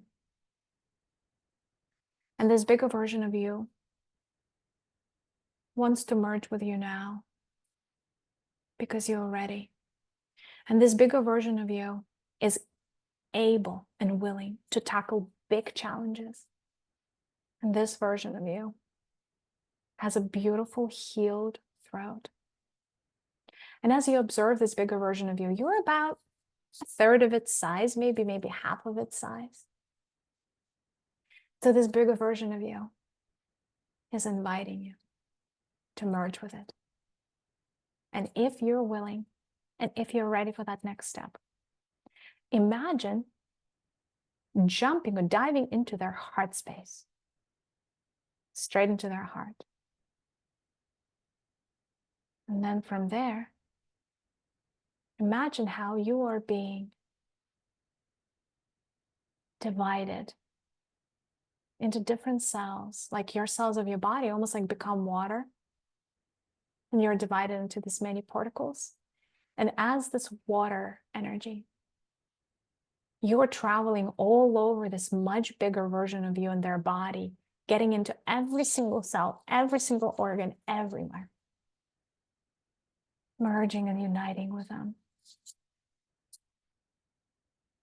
And go up as high as their crown, and go down as low as their feet, and go wide as wide as their hands, feeling every single part of their body with your energy. And when I say 3, this merge is going to be complete. 1, 2, 3.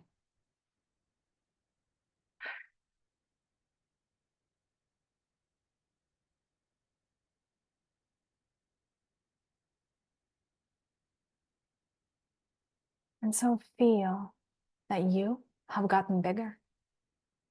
Feel that there's literally more of you now, that you can handle more now, that you've literally grown up just over the course of this journey.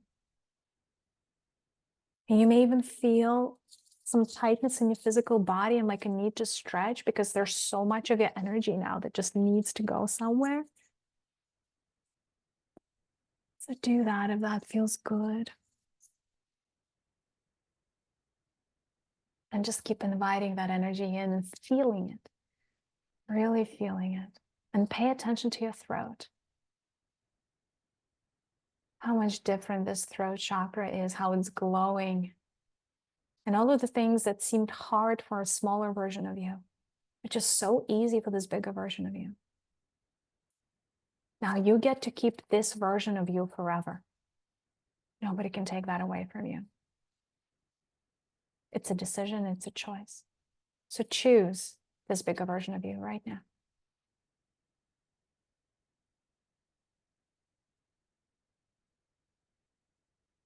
And finally, I want you to notice, what is the message or the flow of this new version of you? What is the energy that it wants to put out in the world? You may even imagine that this version of you opens up their mouth and a river of expression comes out. And this river expression is unique to you and you alone. And watch as this river flows over the planet, making everything better. And watch how people react to your true expression, to your true voice, untarnished, unharmed, unchained, uncaged. And notice how your true voice makes everything better. Makes everyone better.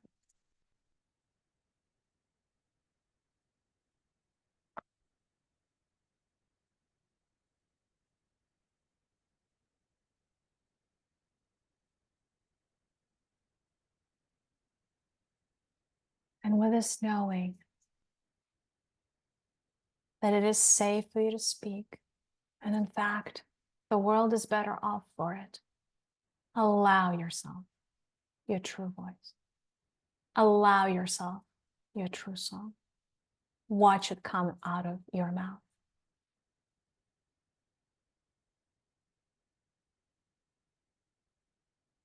And be your own support system and your own cheerleader when that happens. You got this. You have yourself to keep you company through this. And you have your renewed masculine.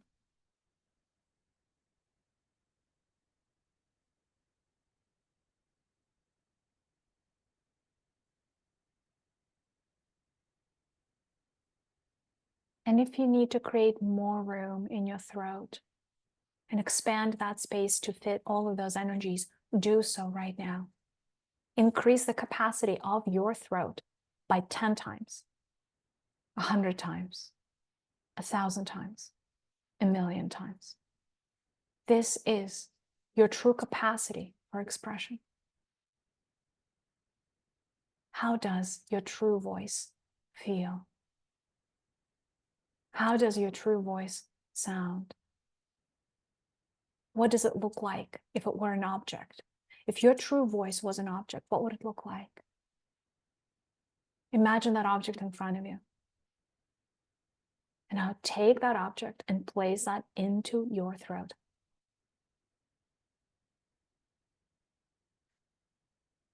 And allow it to be installed there as a sign and a signature of your new voice coming to the surface. Allow it to be installed properly, fusing with your auric field, fusing with your etheric body. Complete connection.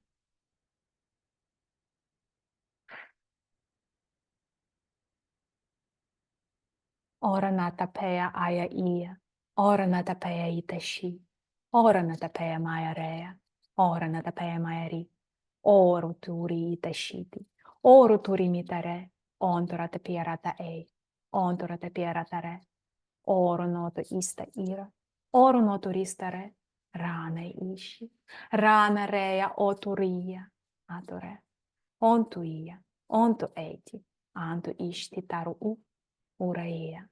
Ororei, Anturita, Aro.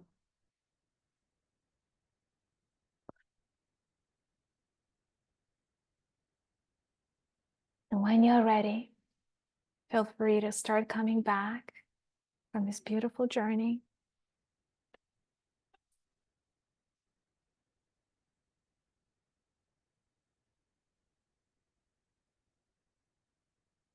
And let me know how you're feeling in the chat. And also don't forget to start moving your body, moving your shoulders, integrating all of the new you that has come, making room, making space.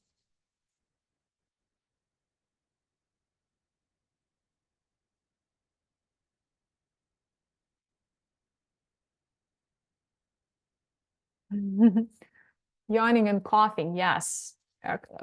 Releasing chest things, happens through coughing, and yawning as well. Both are release signs. So much. These are all great.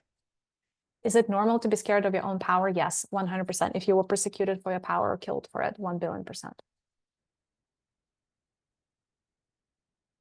Yeah, nausea is normal, unfortunately. That means a lot of energy is moving through you, and your body is trying to get adjusted as best it can. Tears, that's the release. That's great. A lot of healing.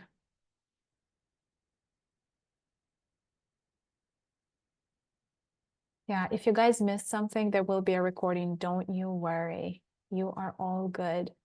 Lots of tears. Oh, you guys, big virtual hug. I feel taller. Yes, yes, you should. That's exactly right. When you integrate the bigger version of you, you should feel taller.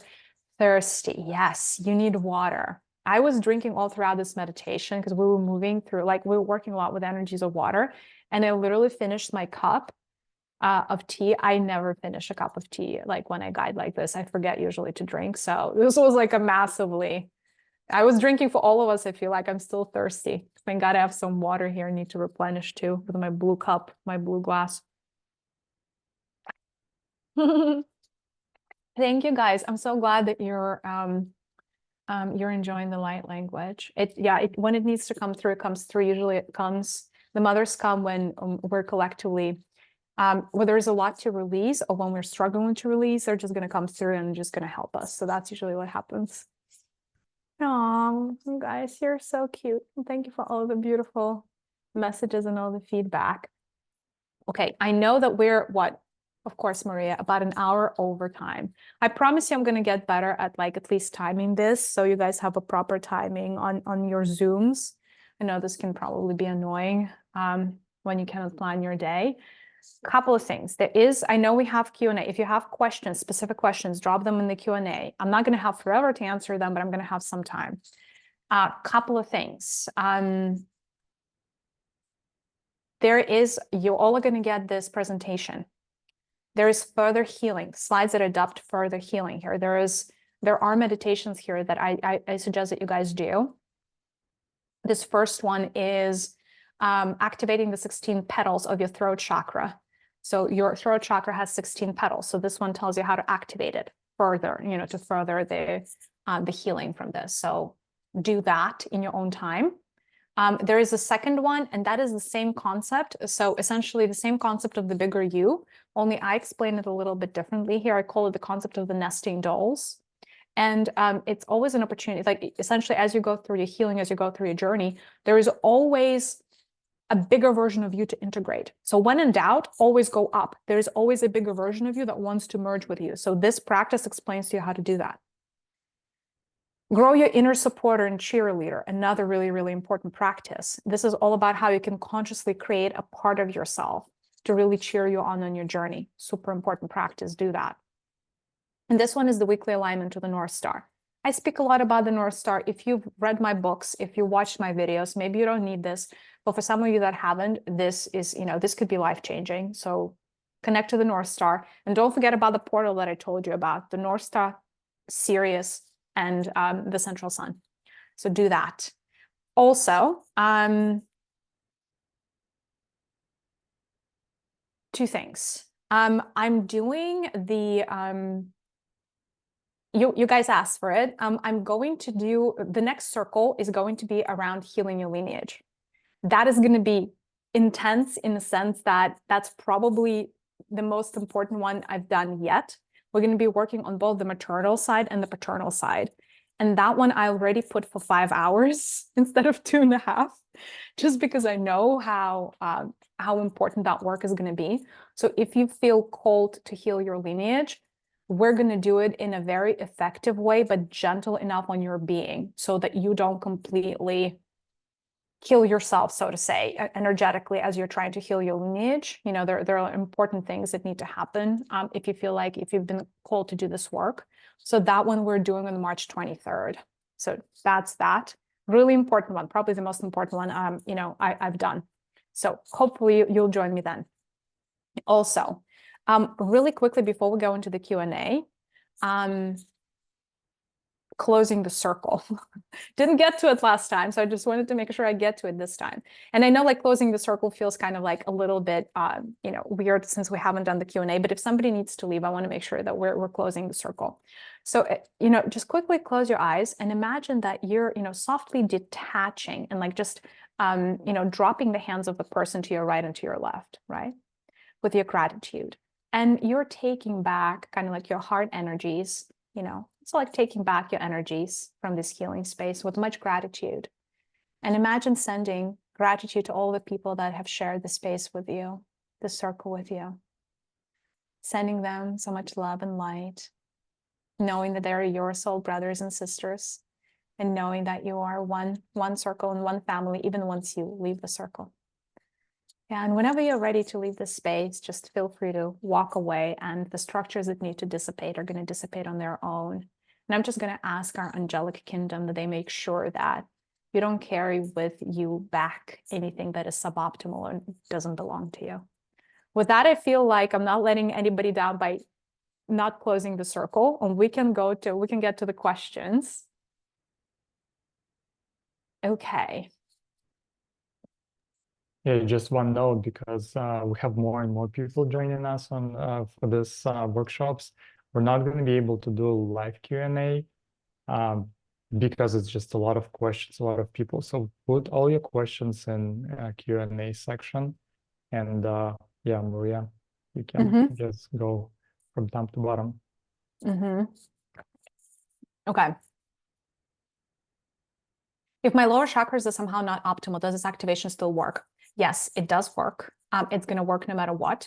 Now, of course, the more you put work into your lower chakras, your higher chakras can only get better, right? So either way, if you know that your lower chakras need some help, give them some love. But yes, this is going to work. Did you close that, Sergey? Did I close that? I did close and now I'm gonna be hiding them. So Oh, you you're going to can- be hiding them? Okay, yeah. sorry. I thought I was going to be hiding them. It's okay. Sorry, there's a lot of words here. I don't know. Maybe we'll skip this one. So again, I don't know. Feels like a lot to dissect there. Somebody missed 10 minutes. Yes, you're going to be able to rewatch this from the beginning. Yes, you're going to be able to rewatch this, guys. Again, if you missed this, don't worry. Can working with a voice trainer help with activating the throat chakra? Yes, 100%, especially if it's a good voice trainer. A good voice trainer always works with the blockages that you have in your voice. Also, as you're singing, as well as when you kind of force yourself to write, even if you, because like expression comes in many different ways. One way to unblock your throat is by singing or speaking. The other one is through writing. That's why journaling is so healing, right? So make sure you're doing those. Those can be extremely healing. I feel I'm carrying very heavy wounded throat chakra from both my parents. I understand it's a journey. What can I do on a daily basis to heal this completely after the session with you? Now, whatever healing you do on yourself is going to automatically be uploaded up to your lineage. So by healing your throat, automatically you're healing the throat of your parents. So even when you are, whether you realize this or not, now, perhaps maybe not to the same degree because you're the one doing the work, but you will notice that if your throat vibrates at a different level and starts, emanating more light, the people around you start tuning up to you because people are radio. We're all walking radios, and people are going to start tuning up to you.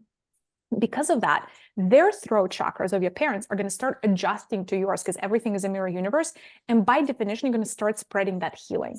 So literally the best thing you can do for your parents is heal yourself and continue even with the practices that I've given, because usually there's like layered, like there are many layers, like healing your throat chakra is a layered cake, because every time you feel like you're expressed, the world fully expressed, the world throws you another challenge, right? So it's going to be a work in progress.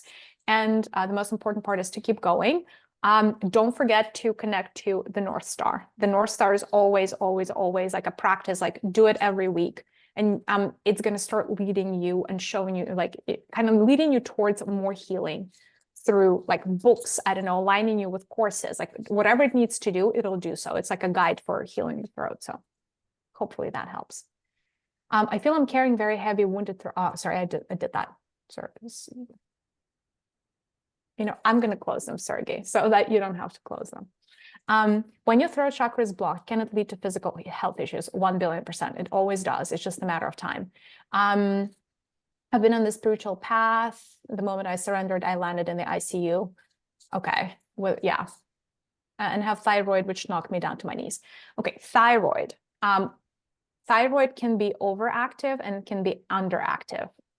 Thyroid is always connected to your throat. If it's overactive, it's because you're meant to speak something and share with the people, but you're not doing so. And because of that, there's like a fire burning inside of your throat and you're not letting it out. And if you're not letting it out, that fire is going to start burning you from within. So that is what's happening when you have hyperthyroidism. If you have hypo, so low energy in your thyroid, that means there's a blockage there. And look into self-worth. There's usually something around self-worth there. And claiming your space on the map. Hopefully that helps. How do you build your self-worth? Oh, I love this question, Rajat. It's like probably a 10-hour answer. Integrating, and we've kind of been there with you, integrating your inner queen and king archetype and keep integrating new levels is always a good idea with self-worth. So with self-worth, you need to start finding an archetype within you that already has that self-worth by default, and grooming and growing those archetypes and making sure that they become more prevalent in you. Kind of like, because like we didn't really talk about it, but archetypes, they have the order in which they show up in your auric field, and you actually get to reorder them if you want to. So you can put some to the back and you can put some to the front. So the number one archetype, or one of the, well, probably the number one, is that deals with the lack of self-worth, is the archetype of sovereignty. And so think of a sovereign, Well, I guess it's either a god, goddess, or it's a king, queen, whatever resonates with you most. Most people kind of resonate better with a king, queen, because it's just like it's easier to imagine yourself as something that's more human, I guess. And so you can rearrange your archetypes. Like imagine that your archetypes are like little pages in a book, and you just flip your archetype of your king and queen to be at the top, like the first and foremost. And that would help with your self-worth, because your leading archetype always starts rearranging things around you, right?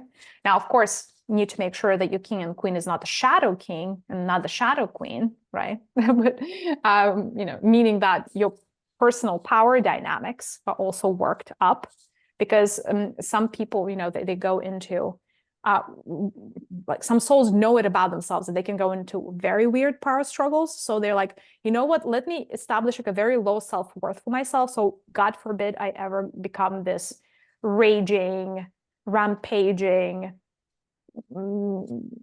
tyrant, right? And so they kind of flip back to that self-worth. Now, in your case, Rajan, you shouldn't worry about that. Truly, like you shouldn't worry about the dark side of power. You have a lot of light karma there, so you should be fine. I hope this helps. Okay, I have an opposite today in regards to the silent one. I need to speak the truth and have difficulty staying silent if I feel something is unfair. However, as a kid, I held a secret for 9 years. Can that be the reason? Yes. If you held a secret for 9 years and that really impacted you, that could be the silent one.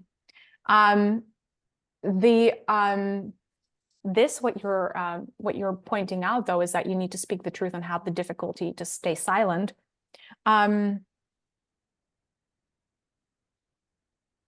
It's a little bit of a fighter archetype, and I know exactly what you're saying, because I definitely had that in me for sure. Like where like I cannot keep silent and need to say this, like otherwise it's going to burn through me. The problem with this is it's a little bit of a distortion in the communication. When you need the world to hear you, it's like conditional. Communication cannot be conditional. When you're fully self-expressed, you're expressed in a way that it doesn't matter if somebody heard you or they didn't. If they're going to act according to what you said or they didn't. Like you cannot have an attachment to the result of your communication. And the slight distortion that I'm feeling in your field is like, you don't just need to speak the truth. You need people to do like you said. And that is like a completely different thing, right? Because that is not a healed throat center. The healed throat center is I'm speaking, I'm expressing, or I'm doing. And truly, it has nothing to do with anybody else, kind of, right? It's kind of like my game, if that makes sense, right? If you start imposing expectations on people, or if you expect people to take your advice or have any of those attachments, that is a recipe for a lot of heartbreak and disappointment, right? So for you, what you need to look into is, where did your throat get connected to your fighter archetype? Like when did your throat become the warrior? And why did it become the warrior? Like, why is it such an activist, right? Because it's usually a trauma response, is what I'm saying, right? So look for the trauma, and you may be surprised what you find, but that is where your greatest healing is going to be. I hope this is helpful. What is the difference between trust and faith?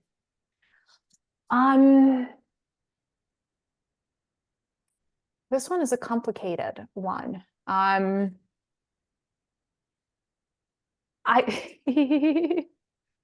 don't know. For me, trust is stronger in some ways, because faith is more like a hope, but trust is more like a knowing.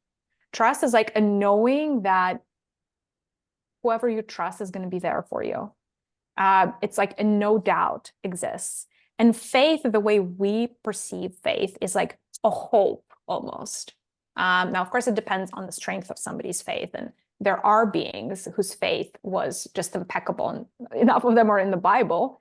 But usually faith is more of a hope. So it's a much lighter energy. And trust is more, if I were to show you in the body what the difference is, faith is kind of like, it vibrates at the higher chakra. So it's like here in the head, a little bit like throat and head. And trust is very guttural. It's like your belly, like when your throat trusts, like it drops into your belly and your belly trusts, if that makes sense.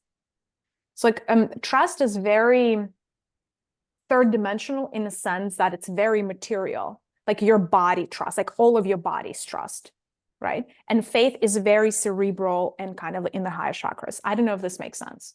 Hopefully this makes sense.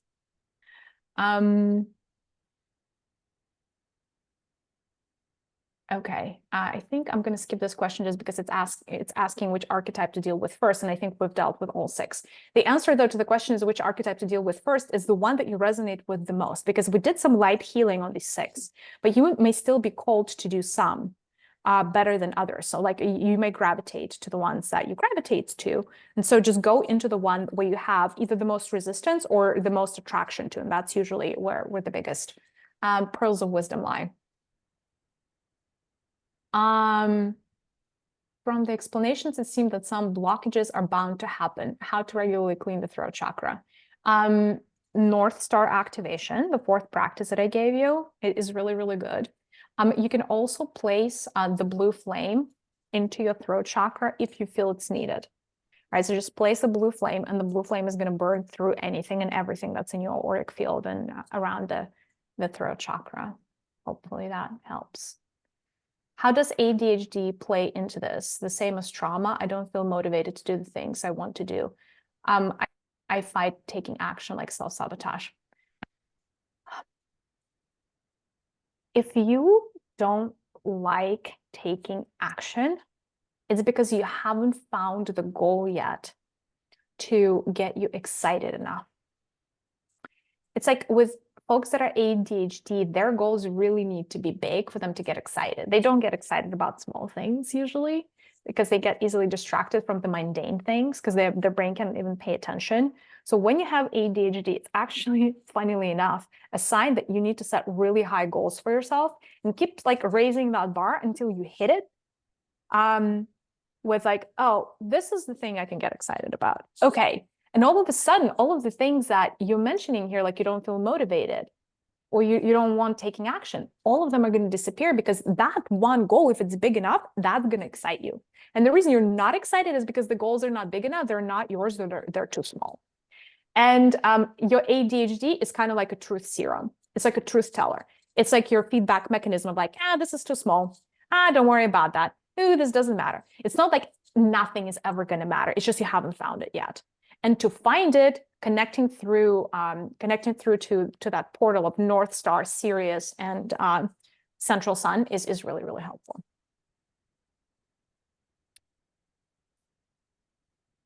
How do we release trauma stored in our jaws and hips? Jaws and hips are connected. By releasing one, you release the other. The easiest is through movement originally.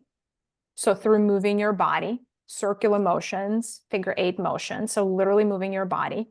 Dancing really helps to move the hips. So I would start there. With the jaw, there are actually yawning as an exercise really helps relieve the pressure in the jaws and even the throat here. So it really helps clear out a lot of the tension here. And I mean, different exercises. I don't know what this one is called. Is like, I think the horse or whatever, where you like act like a horse like this. Really helps release the jaw pain. Sorry, it was funny. You did ask.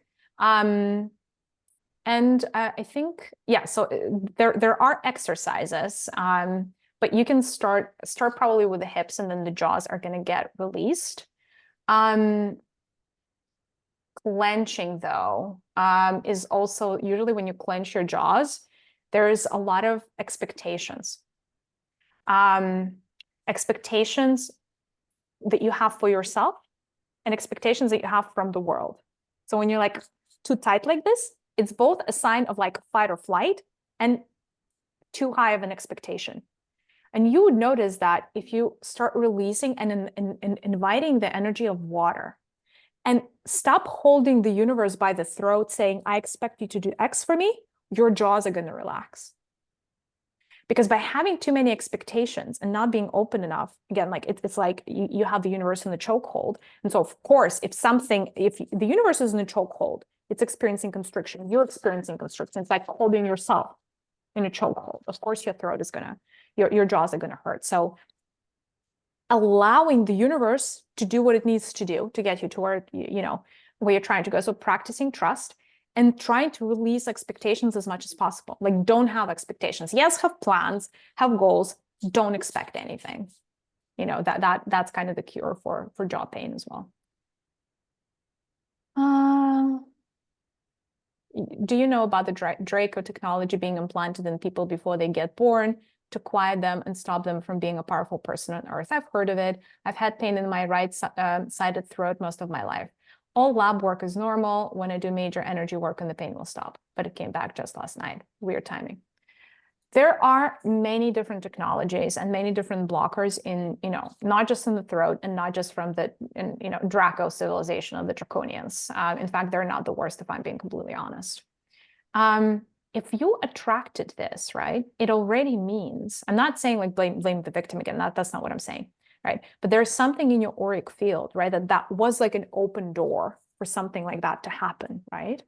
So if somebody or something like an entity or a civilization can prevent your expression, right? What is this a reflection of? That is probably a reflection that there's something in your auric field that vibrates at the level of somebody taking somebody else's expression. So whether that is a pattern from your past life where your own expression was taken away from you, or where you were taking away expressions of other people and preventing them from speaking their truth. That is where I would look ironically to heal this. So yes, you can go to and specifically deal with this implant, which is clearly visible in your auric field. But what is going to heal this, not just in this lifetime for you, but forever and ever, is if you looked in your past lives and looked at all the ways that you were taking people's voices.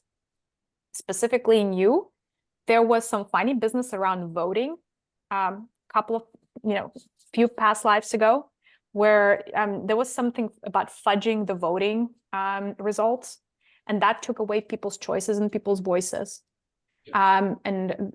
Essentially because of, you were in a position of power and you had access to the records, if you don't mind me saying, and that kind of messed up your karma there. So go and fix that. And that ironically is going to help you get rid of this implant very, very fast. In other words, I don't recommend just getting rid of the implants because you need to understand why did they show up in your auric field in the first place. Everything is a lesson, nothing is a curse. I hope this was helpful.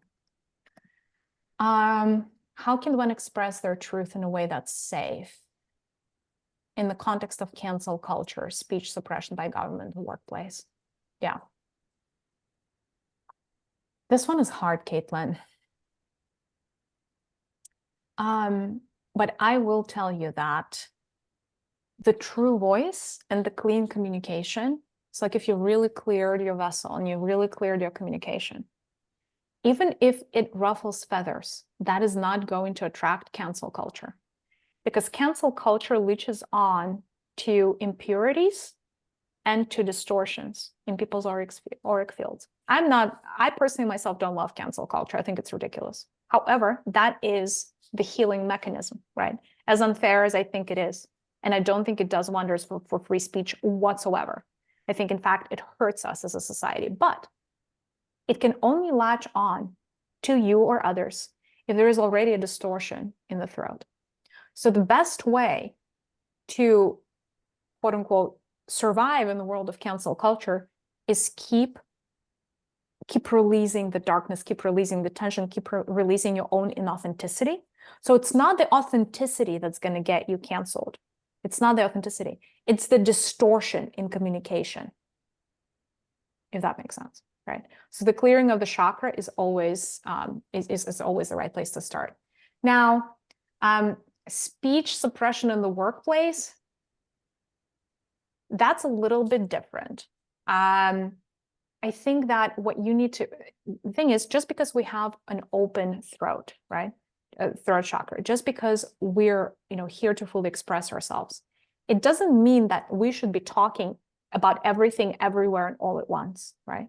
We still need to be wise and selective about our communication, because the number one thing you're going to notice about your voice, your true voice, when it comes through, is that it is so precious that you don't want to squander it around.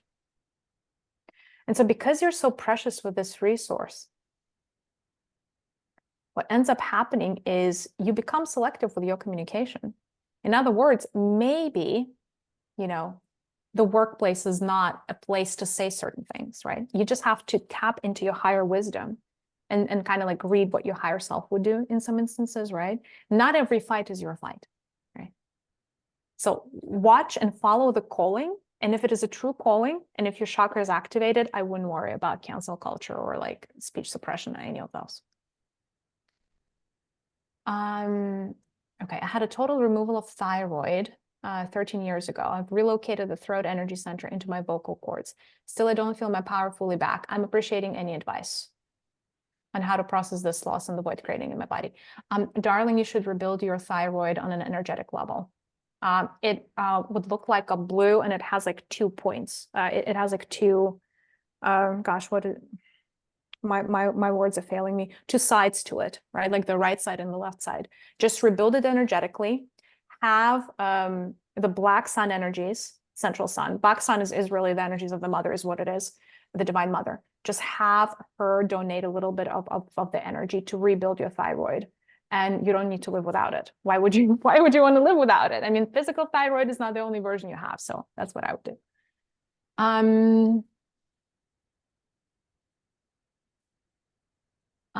I thought my life purpose was important. I thought my karma was important to deal with. I thought your lessons that helped me personally.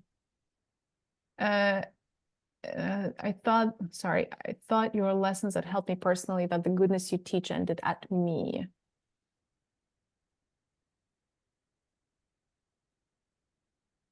Sorry, not sure this was a question. I apologize. Maybe we need to police this better, Sergey. I'm trying. Yeah. Is it recommended to do this journey again? If you fall asleep, yes. If you fall asleep, yes, please do it again.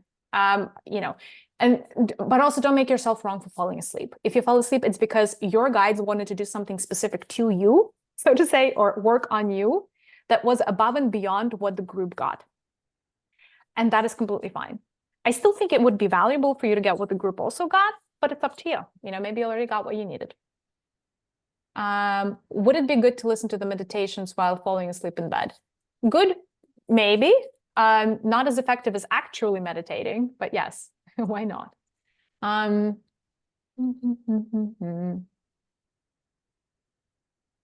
I ever seen the masked one turn into a queen? Yes.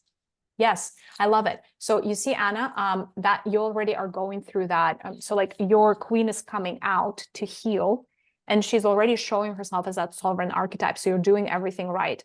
So if the queen or king came up for you during this activation, it's fantastic. Like, it's fantastic. Just make sure that you're rewarding the archetypes, bringing your sovereign up, and also make sure that you're feeding them with your attention and energy. Like, you want those archetypes to become stronger, because your queen is always going to be the archetype that naturally expresses themselves very, very well. So I love that that showed up for you. I woke up with a migraine, and I know it's related to this activation, blocking of throat, third eye, and crown. Yes, if you must know, I also woke up with a migraine, and because the third eye was also extremely potent. Part of this, though, is the energies of that solar flare are starting to hit, and has nothing to do with us, and just the sensitive ones are just hit with these energies right now. So breathe through it. It's not going to be here forever. Migraines should be gone by tomorrow. But it's really, it's connected to the activation. It's more connected to the solar flare. So hopefully this helps.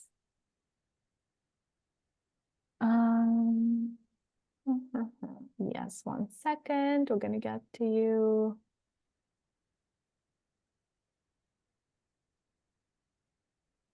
So somebody said, I told a huge lie when I was younger. How can I clear that? The way you clear that is you forgive yourself. You forgive yourself for telling the lies that you've told many times over. You have compassion for yourself. You hug yourself and you say, you know what? I love you. I don't care what you said. I forgive you. You're fully redeemed in my eyes. Come back to light. And that's how you heal that. Truly, I mean, it's such a minor thing in the grand existence of your life. So the fact that you're still punishing yourself and carrying this guilt around doesn't serve you and doesn't serve the people around you, because your vibration is not the highest that it can be. So forgive yourself and move on. It's actually really that simple. It's a choice to just forgive. How do you help a child from being a runaway archetype? But see it on my son and know some of it directly, and some of it was his male lineage. Again, the way you heal your child is kind of like how you heal your parent, is by healing yourself. So if you're seeing that in your son, most likely you have a child, the runaway archetype, Natasha. So, you know, what are the odds that you see something in another that you don't have in yourself? Pretty much zero, right? So the answer for you is heal it yourself.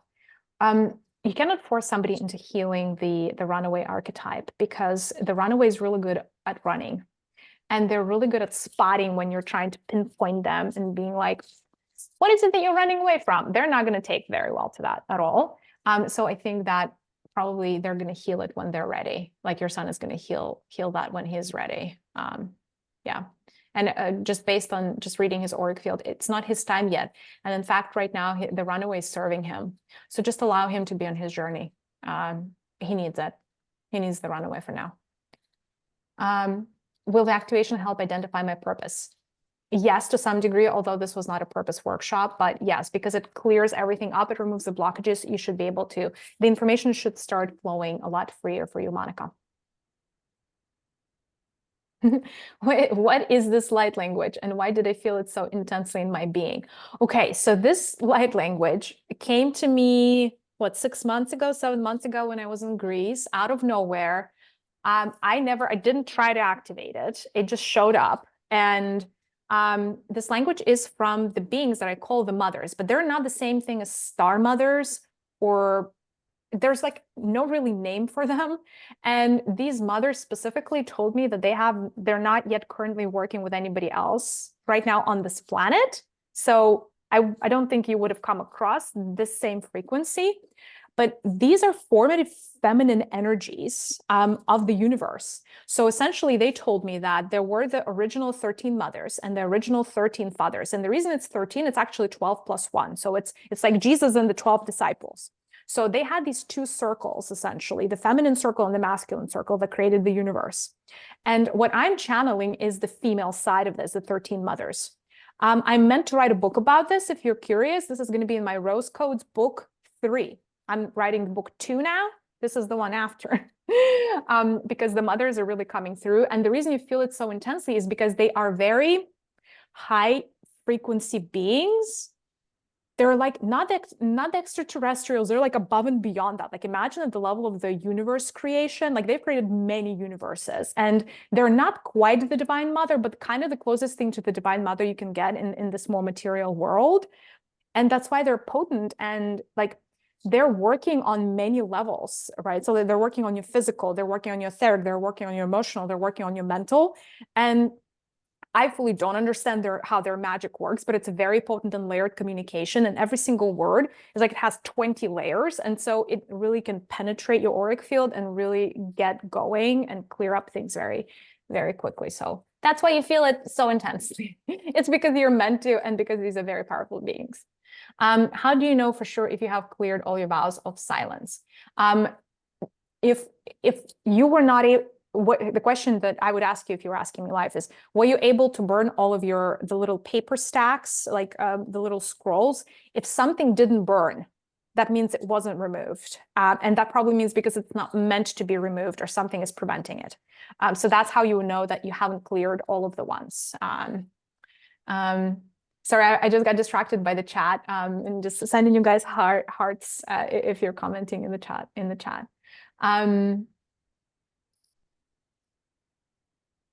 Do you plan to open a school to train people on how to do this work? Maybe. As soon as I get the calling from my higher self, yes. A lot of it is intuitive, and it comes through the flow. So it's like, how do you translate that into a program that anybody can learn? I'm sure I'm going to get there. The question is when. I'm sure. And I've definitely, as I looked into my Akashic records and into my future, there's more than one school of thought, eventually coming. And, so there's going to be a lot to learn from me if you guys want to, if you feel called to, or if you're curious. Different schools are coming, different programs. Is it normal that my solar plexus was acting up a lot during the activation? It was especially prominent when you were speaking light language. Yes. Your throat is directly connected to your solar plexus. It is a paired chakra. So those two are paired and they almost act like a connected, integrated system. So that means that everything was going according to plan. If you were feeling this, you're feeling all the right things. What do I do the next time I feel a lump in my throat when I'm expressing myself in a difficult emotional conversation? Imagine that you are a river, that your flow is a river, and that the river is coming out of your mouth. And no matter how, river always flows, river just doesn't stop. And so have grace and just allow that river to carry out whatever it needs to carry. So imagine the river, literally in the moment, just carrying that lump out, right? And have compassion, but again, pretend you're water. Imagine you're water and just flow. And that should help in the moment.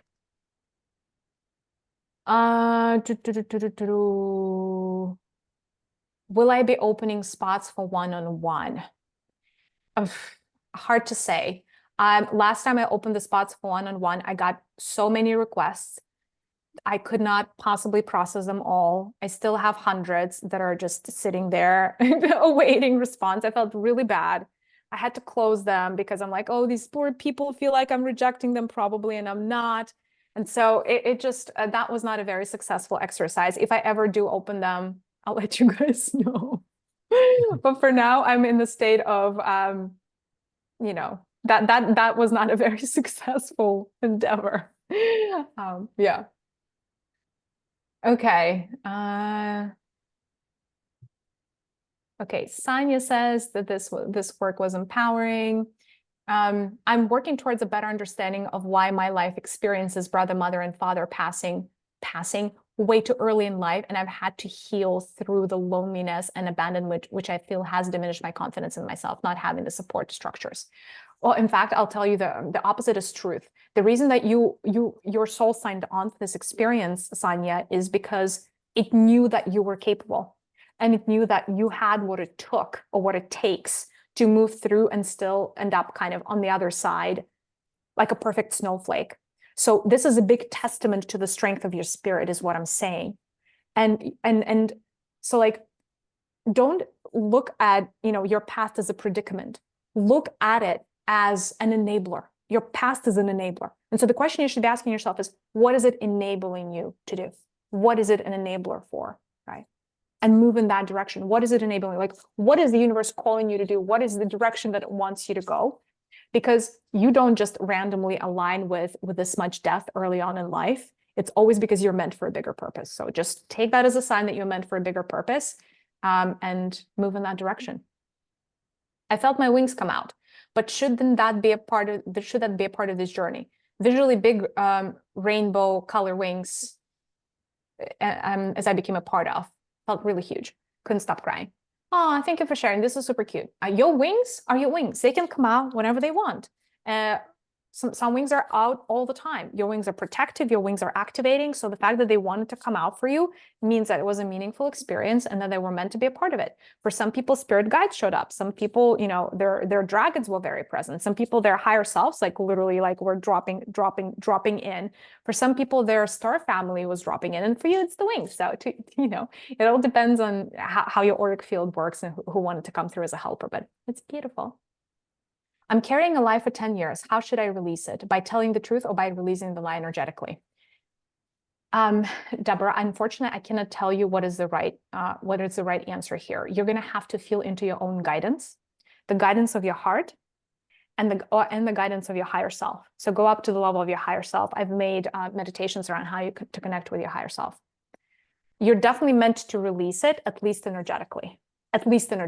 So a very bare minimum, just release it energetically.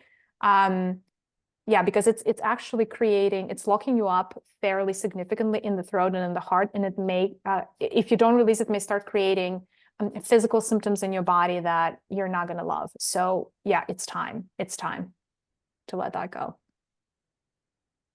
I did the witch wound healing circle. And in this one also, healing game is my gift. Am I correct? Sometimes I think my ego is telling me that it is my gift. I don't trust it. No, you have a very emerald aura. Emerald is the first thing that comes through for you, Sandra. So yes, healing for sure. Plant medicine potentially. Plants in general, yes. Yes, I definitely see a lot of healing. Go for it. Is there a possibility you might do this practice wrong or miss something important? It feels silly, but I tend to worry and have that I have done everything correctly. Mariya, here's what you can do. Remember at the very beginning, we did this exercise where you looked at what percentage of your true voice was out. If you do the same exercise, was caged, sorry. If you do the same exercise after this session and see, and if your percentages have changed for the better, that means you did everything right. If not, just repeat the practice and don't worry. Because sometimes when you're worrying, you're so much in your head, like your worry is in your head, that it's preventing you from being in the moment. And for the healing to happen, you really need to be in the moment. Okay. I'm terrified of coming into my full power and using my voice on stage in the way that I see in my visions. How do I heal this fear of judgment? Past life regressions for you in particular. There are a couple of lies that are coming through that were very traumatic when you spoke in front of people. Women were very cruel to you, didn't fully get it. And so you just need to first realize which lives it's coming from. And then the moment you see what happened, it's going to be super easy for you to release and transcend that. So past life regressions for you, Laura, in particular. I would love to hear your thoughts on stuttering. I started stuttering when my dad passed when I was 6. I'm 34 now. Stuttering improved massively, but I'm still not completely gone. It's still not completely gone. Yeah. Stuttering is when you're second guessing and doubting yourself subconsciously, right? Like it's like if your communication was a river and you put like stops between it because you're checking it all the time. And ironically, like you have to release this need to be perfect, that need to be good, that need to be right, and just like release the pressure. Because there's so much pressure in your mechanism that the water cannot flow properly. Do you know like when like if you have, oh, I don't know what the word is, but if you were to the hose, the fire hose or something, if you were to squish it very hard, the water is going to come in like bursts like that instead of just flowing like out of a tap. So that's what's happening with your body when you're stuttering. Like you're not enabling the flow of water in your body because of the trauma. And so it's and that actually has to do with trust in you, like that like distrust, not trusting that the universe has your back, not trusting that, because like it felt like when your dad passed away when you were 6, you took it personally in a sense that like life is not okay and life is going to give me like lemons and I can't control anything. And so it felt very constricting and started limiting your flow. And then you're like, because you lost the trust in some goodness or some higher power, something like you lost the trust maybe in the universe, it constricted your water. And so unrestraining your water, like working with the water energies, and relieving the pressure from yourself, like stopping, stopping with the whole like squishing situation. Just allowing the communication to flow is really going to help. Now, with you, it's not like a magic pill. It's going to have to be a practice, right? Like I am water and just like allowed to release. Hope this is helpful. I feel like giving an advice, but I stop myself because I don't give unsolicited advice. Would that be blocking my throat chakra? It depends. There is such a thing as unsolicited advice. And, based on your auric field, there is a little bit of the savior archetype, Nazi. So a savior archetype is a little bit of imposing your truth and unsolicited advice. And I don't know if you've gotten that feedback before. Realize that if you have a savior archetype within, it's not because you want to save somebody else, it's because you want to save yourself. So the question you should be asking yourself is, what am I saving myself from? What do I need to save myself from? What do I require saving from so badly that I'm a savior archetype? And go within. And you're going to notice that once you release that, you're not going to feel this need to kind of like impose your opinion on others and just like heal people with your goodness, but that they didn't ask for, right? Because the truly again, like remember, like the truly harmonious throat chakra doesn't want to be loud. It doesn't want to be out there. It acts in accordance with a set of complicated and very wise intuitive hits. And it's like expression because usually you're asked for it, or it's prompted somehow. It's not usually dropped and imposed on people. However, there are instances, and I've had them myself, where some information drops from God, so to say, and needs to come out of me. And I know that this is not my style, and normally I wouldn't do that.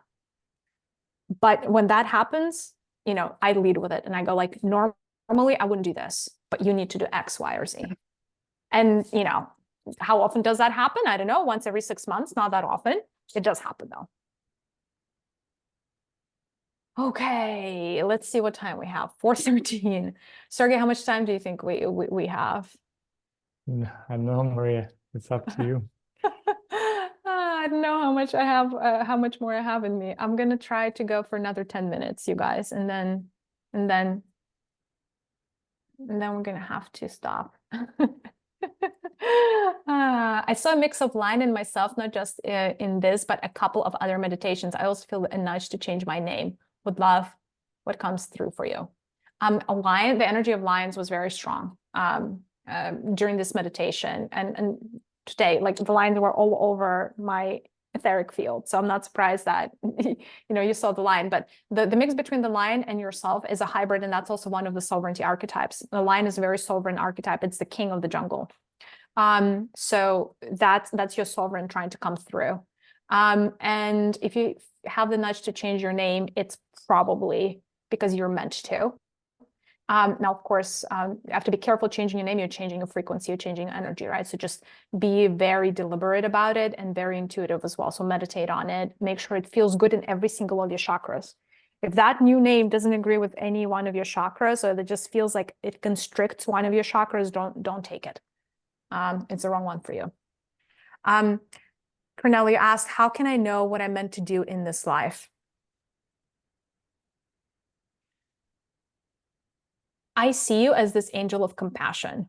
I know that that's normally not what I would say here. Normally, I would tell you how to find this for yourself. But what they're showing me is you're a very compassionate being, and I see you working a lot with children, kind of like comforting them. Just children becomes very strong, and then women potentially, but mothers. So I feel like your purpose is like to share that compassionate heart with the children and with the women, and that's what you're meant to do. What specifically that means, I see you comforting the children, like reading to them. There's probably like down. There's like a children's center for education or something. So that comes very strong in your auric field. And I feel like you're really going to unlock your purpose looking into the children, but also helping the children that are sick, maybe even fundraising for them, like things like that. I think that is going to be really, really filling for you, for your cup. How can I channel better online, talking to people on Zoom at the same time as talking in thoughts, getting info by my guides, sometimes channeling their voice. Would like to do it with my eyes open. How can I practice this in the best way? The way to practice, the only way to practice channeling is to practice channeling. It really, truly does get better with time. 2 things with channeling. Well, 3 things with channeling. Practice, right? But really the strength of your channel, meaning how wide it is and how clean it is. So to become a better channeler, you need a wider channel and you need a cleaner channel.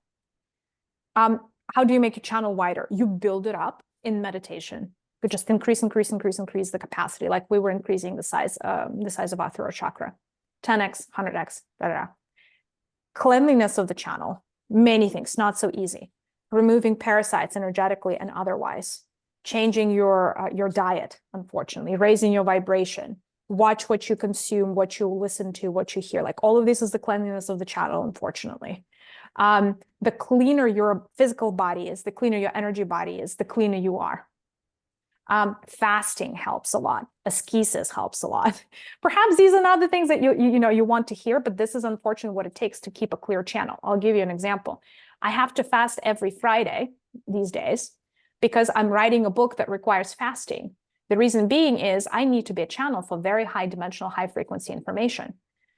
Unfortunately, I cannot do that while gouging myself on food. And so my guys are like, okay, Friday is your fasting day. So Friday is going to be my fasting day for as long as it takes to write this book. 2 years, 3 years, 10 years, I don't know. But just to give you an example, and that's sometimes what it takes to maintain a channel. Hopefully that helps. How to decide the right career path? I feel a calling in coaching, by then certainty overwhelms me. Anita, coaching, yes, for you. The question is what kind of coaching? I feel a lot of heart energies for you. So maybe a relationship more so than career, or something around even spirituality, but you don't give me like the career coach vibes. So it's like feel into what is it you really want to be helping people with. And I feel it's very heart-centered energy. So perhaps you were looking at the wrong type of coaching, and maybe that's why you feel uncertainty. Where does the act of over-talking come from? I'm more aware now of people talking a lot, but without any substance. Yes.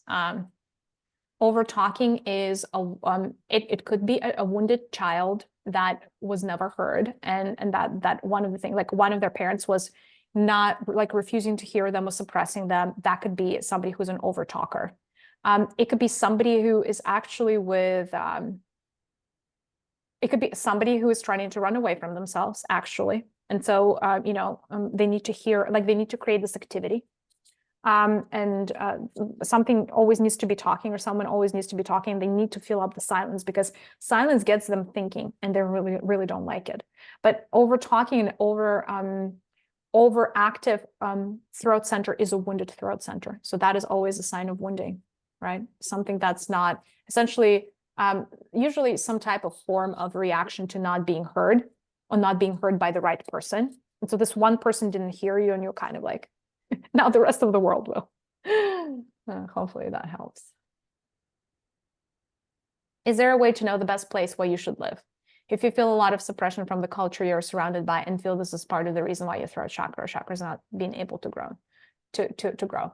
Astrocartography, which is a part of astrology, will tell you the most optimal places where you could live. But to be honest, if you feel like your culture is not supportive of you, do yourself a favor and move someplace else. Because your throat, and not just your throat, your entire etheric body may be blocked because of the place where you live. Next one. In certain situations, my throat actually stops functioning and no sound can come out. What to do, how to help this? All I can do is grab a pen and paper to communicate while they talk. Usually in confrontation. Okay, so your throat closes up when you're in confrontation. I'm sensing actually a parental figure that gave this to you in a past life. I think it was a father figure. So do the past life regression and ask this part of you, like getting into that uncomfortable state, and do a past life regression to that moment when that father, like what did they do to create this situation? Because that was a painful, traumatic moment for you. And once you see that, you're going to be able to hear that and accept, that for what it was, just like a one-off situation. But you just keep carrying that memory in your auric field. I always have a lot of mucus and can't breathe properly. I have the feeling that I can't breathe properly out of my mouth, like a blockage. What would you recommend? Lika, for you specifically, it's an energy parasite. I hate to say this. There are a few entities constraining your flow from the back and from the front. They look like big octopuses, black. How do you get rid of those? They hate the fire. So if you imagine that your entire body was fire, and then kept increasing the spin of that fire, meaning the potency of that fire, the octopus entities are going to leave on their own because they're going to start burning. So just get in a meditative state and be like 10x, 20x, 30x, 50x, increase that fire, and they're going to start leaving. The problem is you need to build protections in your auric field that they don't come back. And that's a little bit of a more complicated issue, because you have a back door that they come through. And that back door is connected to your mother and your relationship with your mother. So in not so many words, fixing your relationship with your mother will fix your protective mechanisms. So hopefully, and when I say fixing, it's also the fixing remember, right? Your relationship with your mother is your relationship with your feminine, right? So start working with your feminine, accepting it, being more accepting of the feminine energies. Big question, sorry, not sure I can answer here. Yeah, I think it's time to Yeah. finish because Mariya, I feel your voice already Yeah, starts yeah, my voice is already breaking. Yeah, Yeah. too much talking. My darlings, I love you all. Please don't feel that I didn't pick you or personally rejected if I didn't get to your question. I promise you that is not an intention. And I love you all so much. I did as much as I could today, and my voice is indeed about to give out. I don't think I'm going to say one word for the rest of today. Love you all so much. You're going to get the recording of this. You're going to get the slides as soon as the recording uploads, we'll try to send it latest tomorrow, if not today. Big virtual hug. I hope this was fun for you. I hope you feel liberated, and yay. I'll see you in the next one. I hope that you make the lineage one. That one's going to be a powerhouse. All right. Bye, loves. Thank Sending you, you a big guys. virtual hug. Thank you all Thank so you. much. Bye-bye. Bye.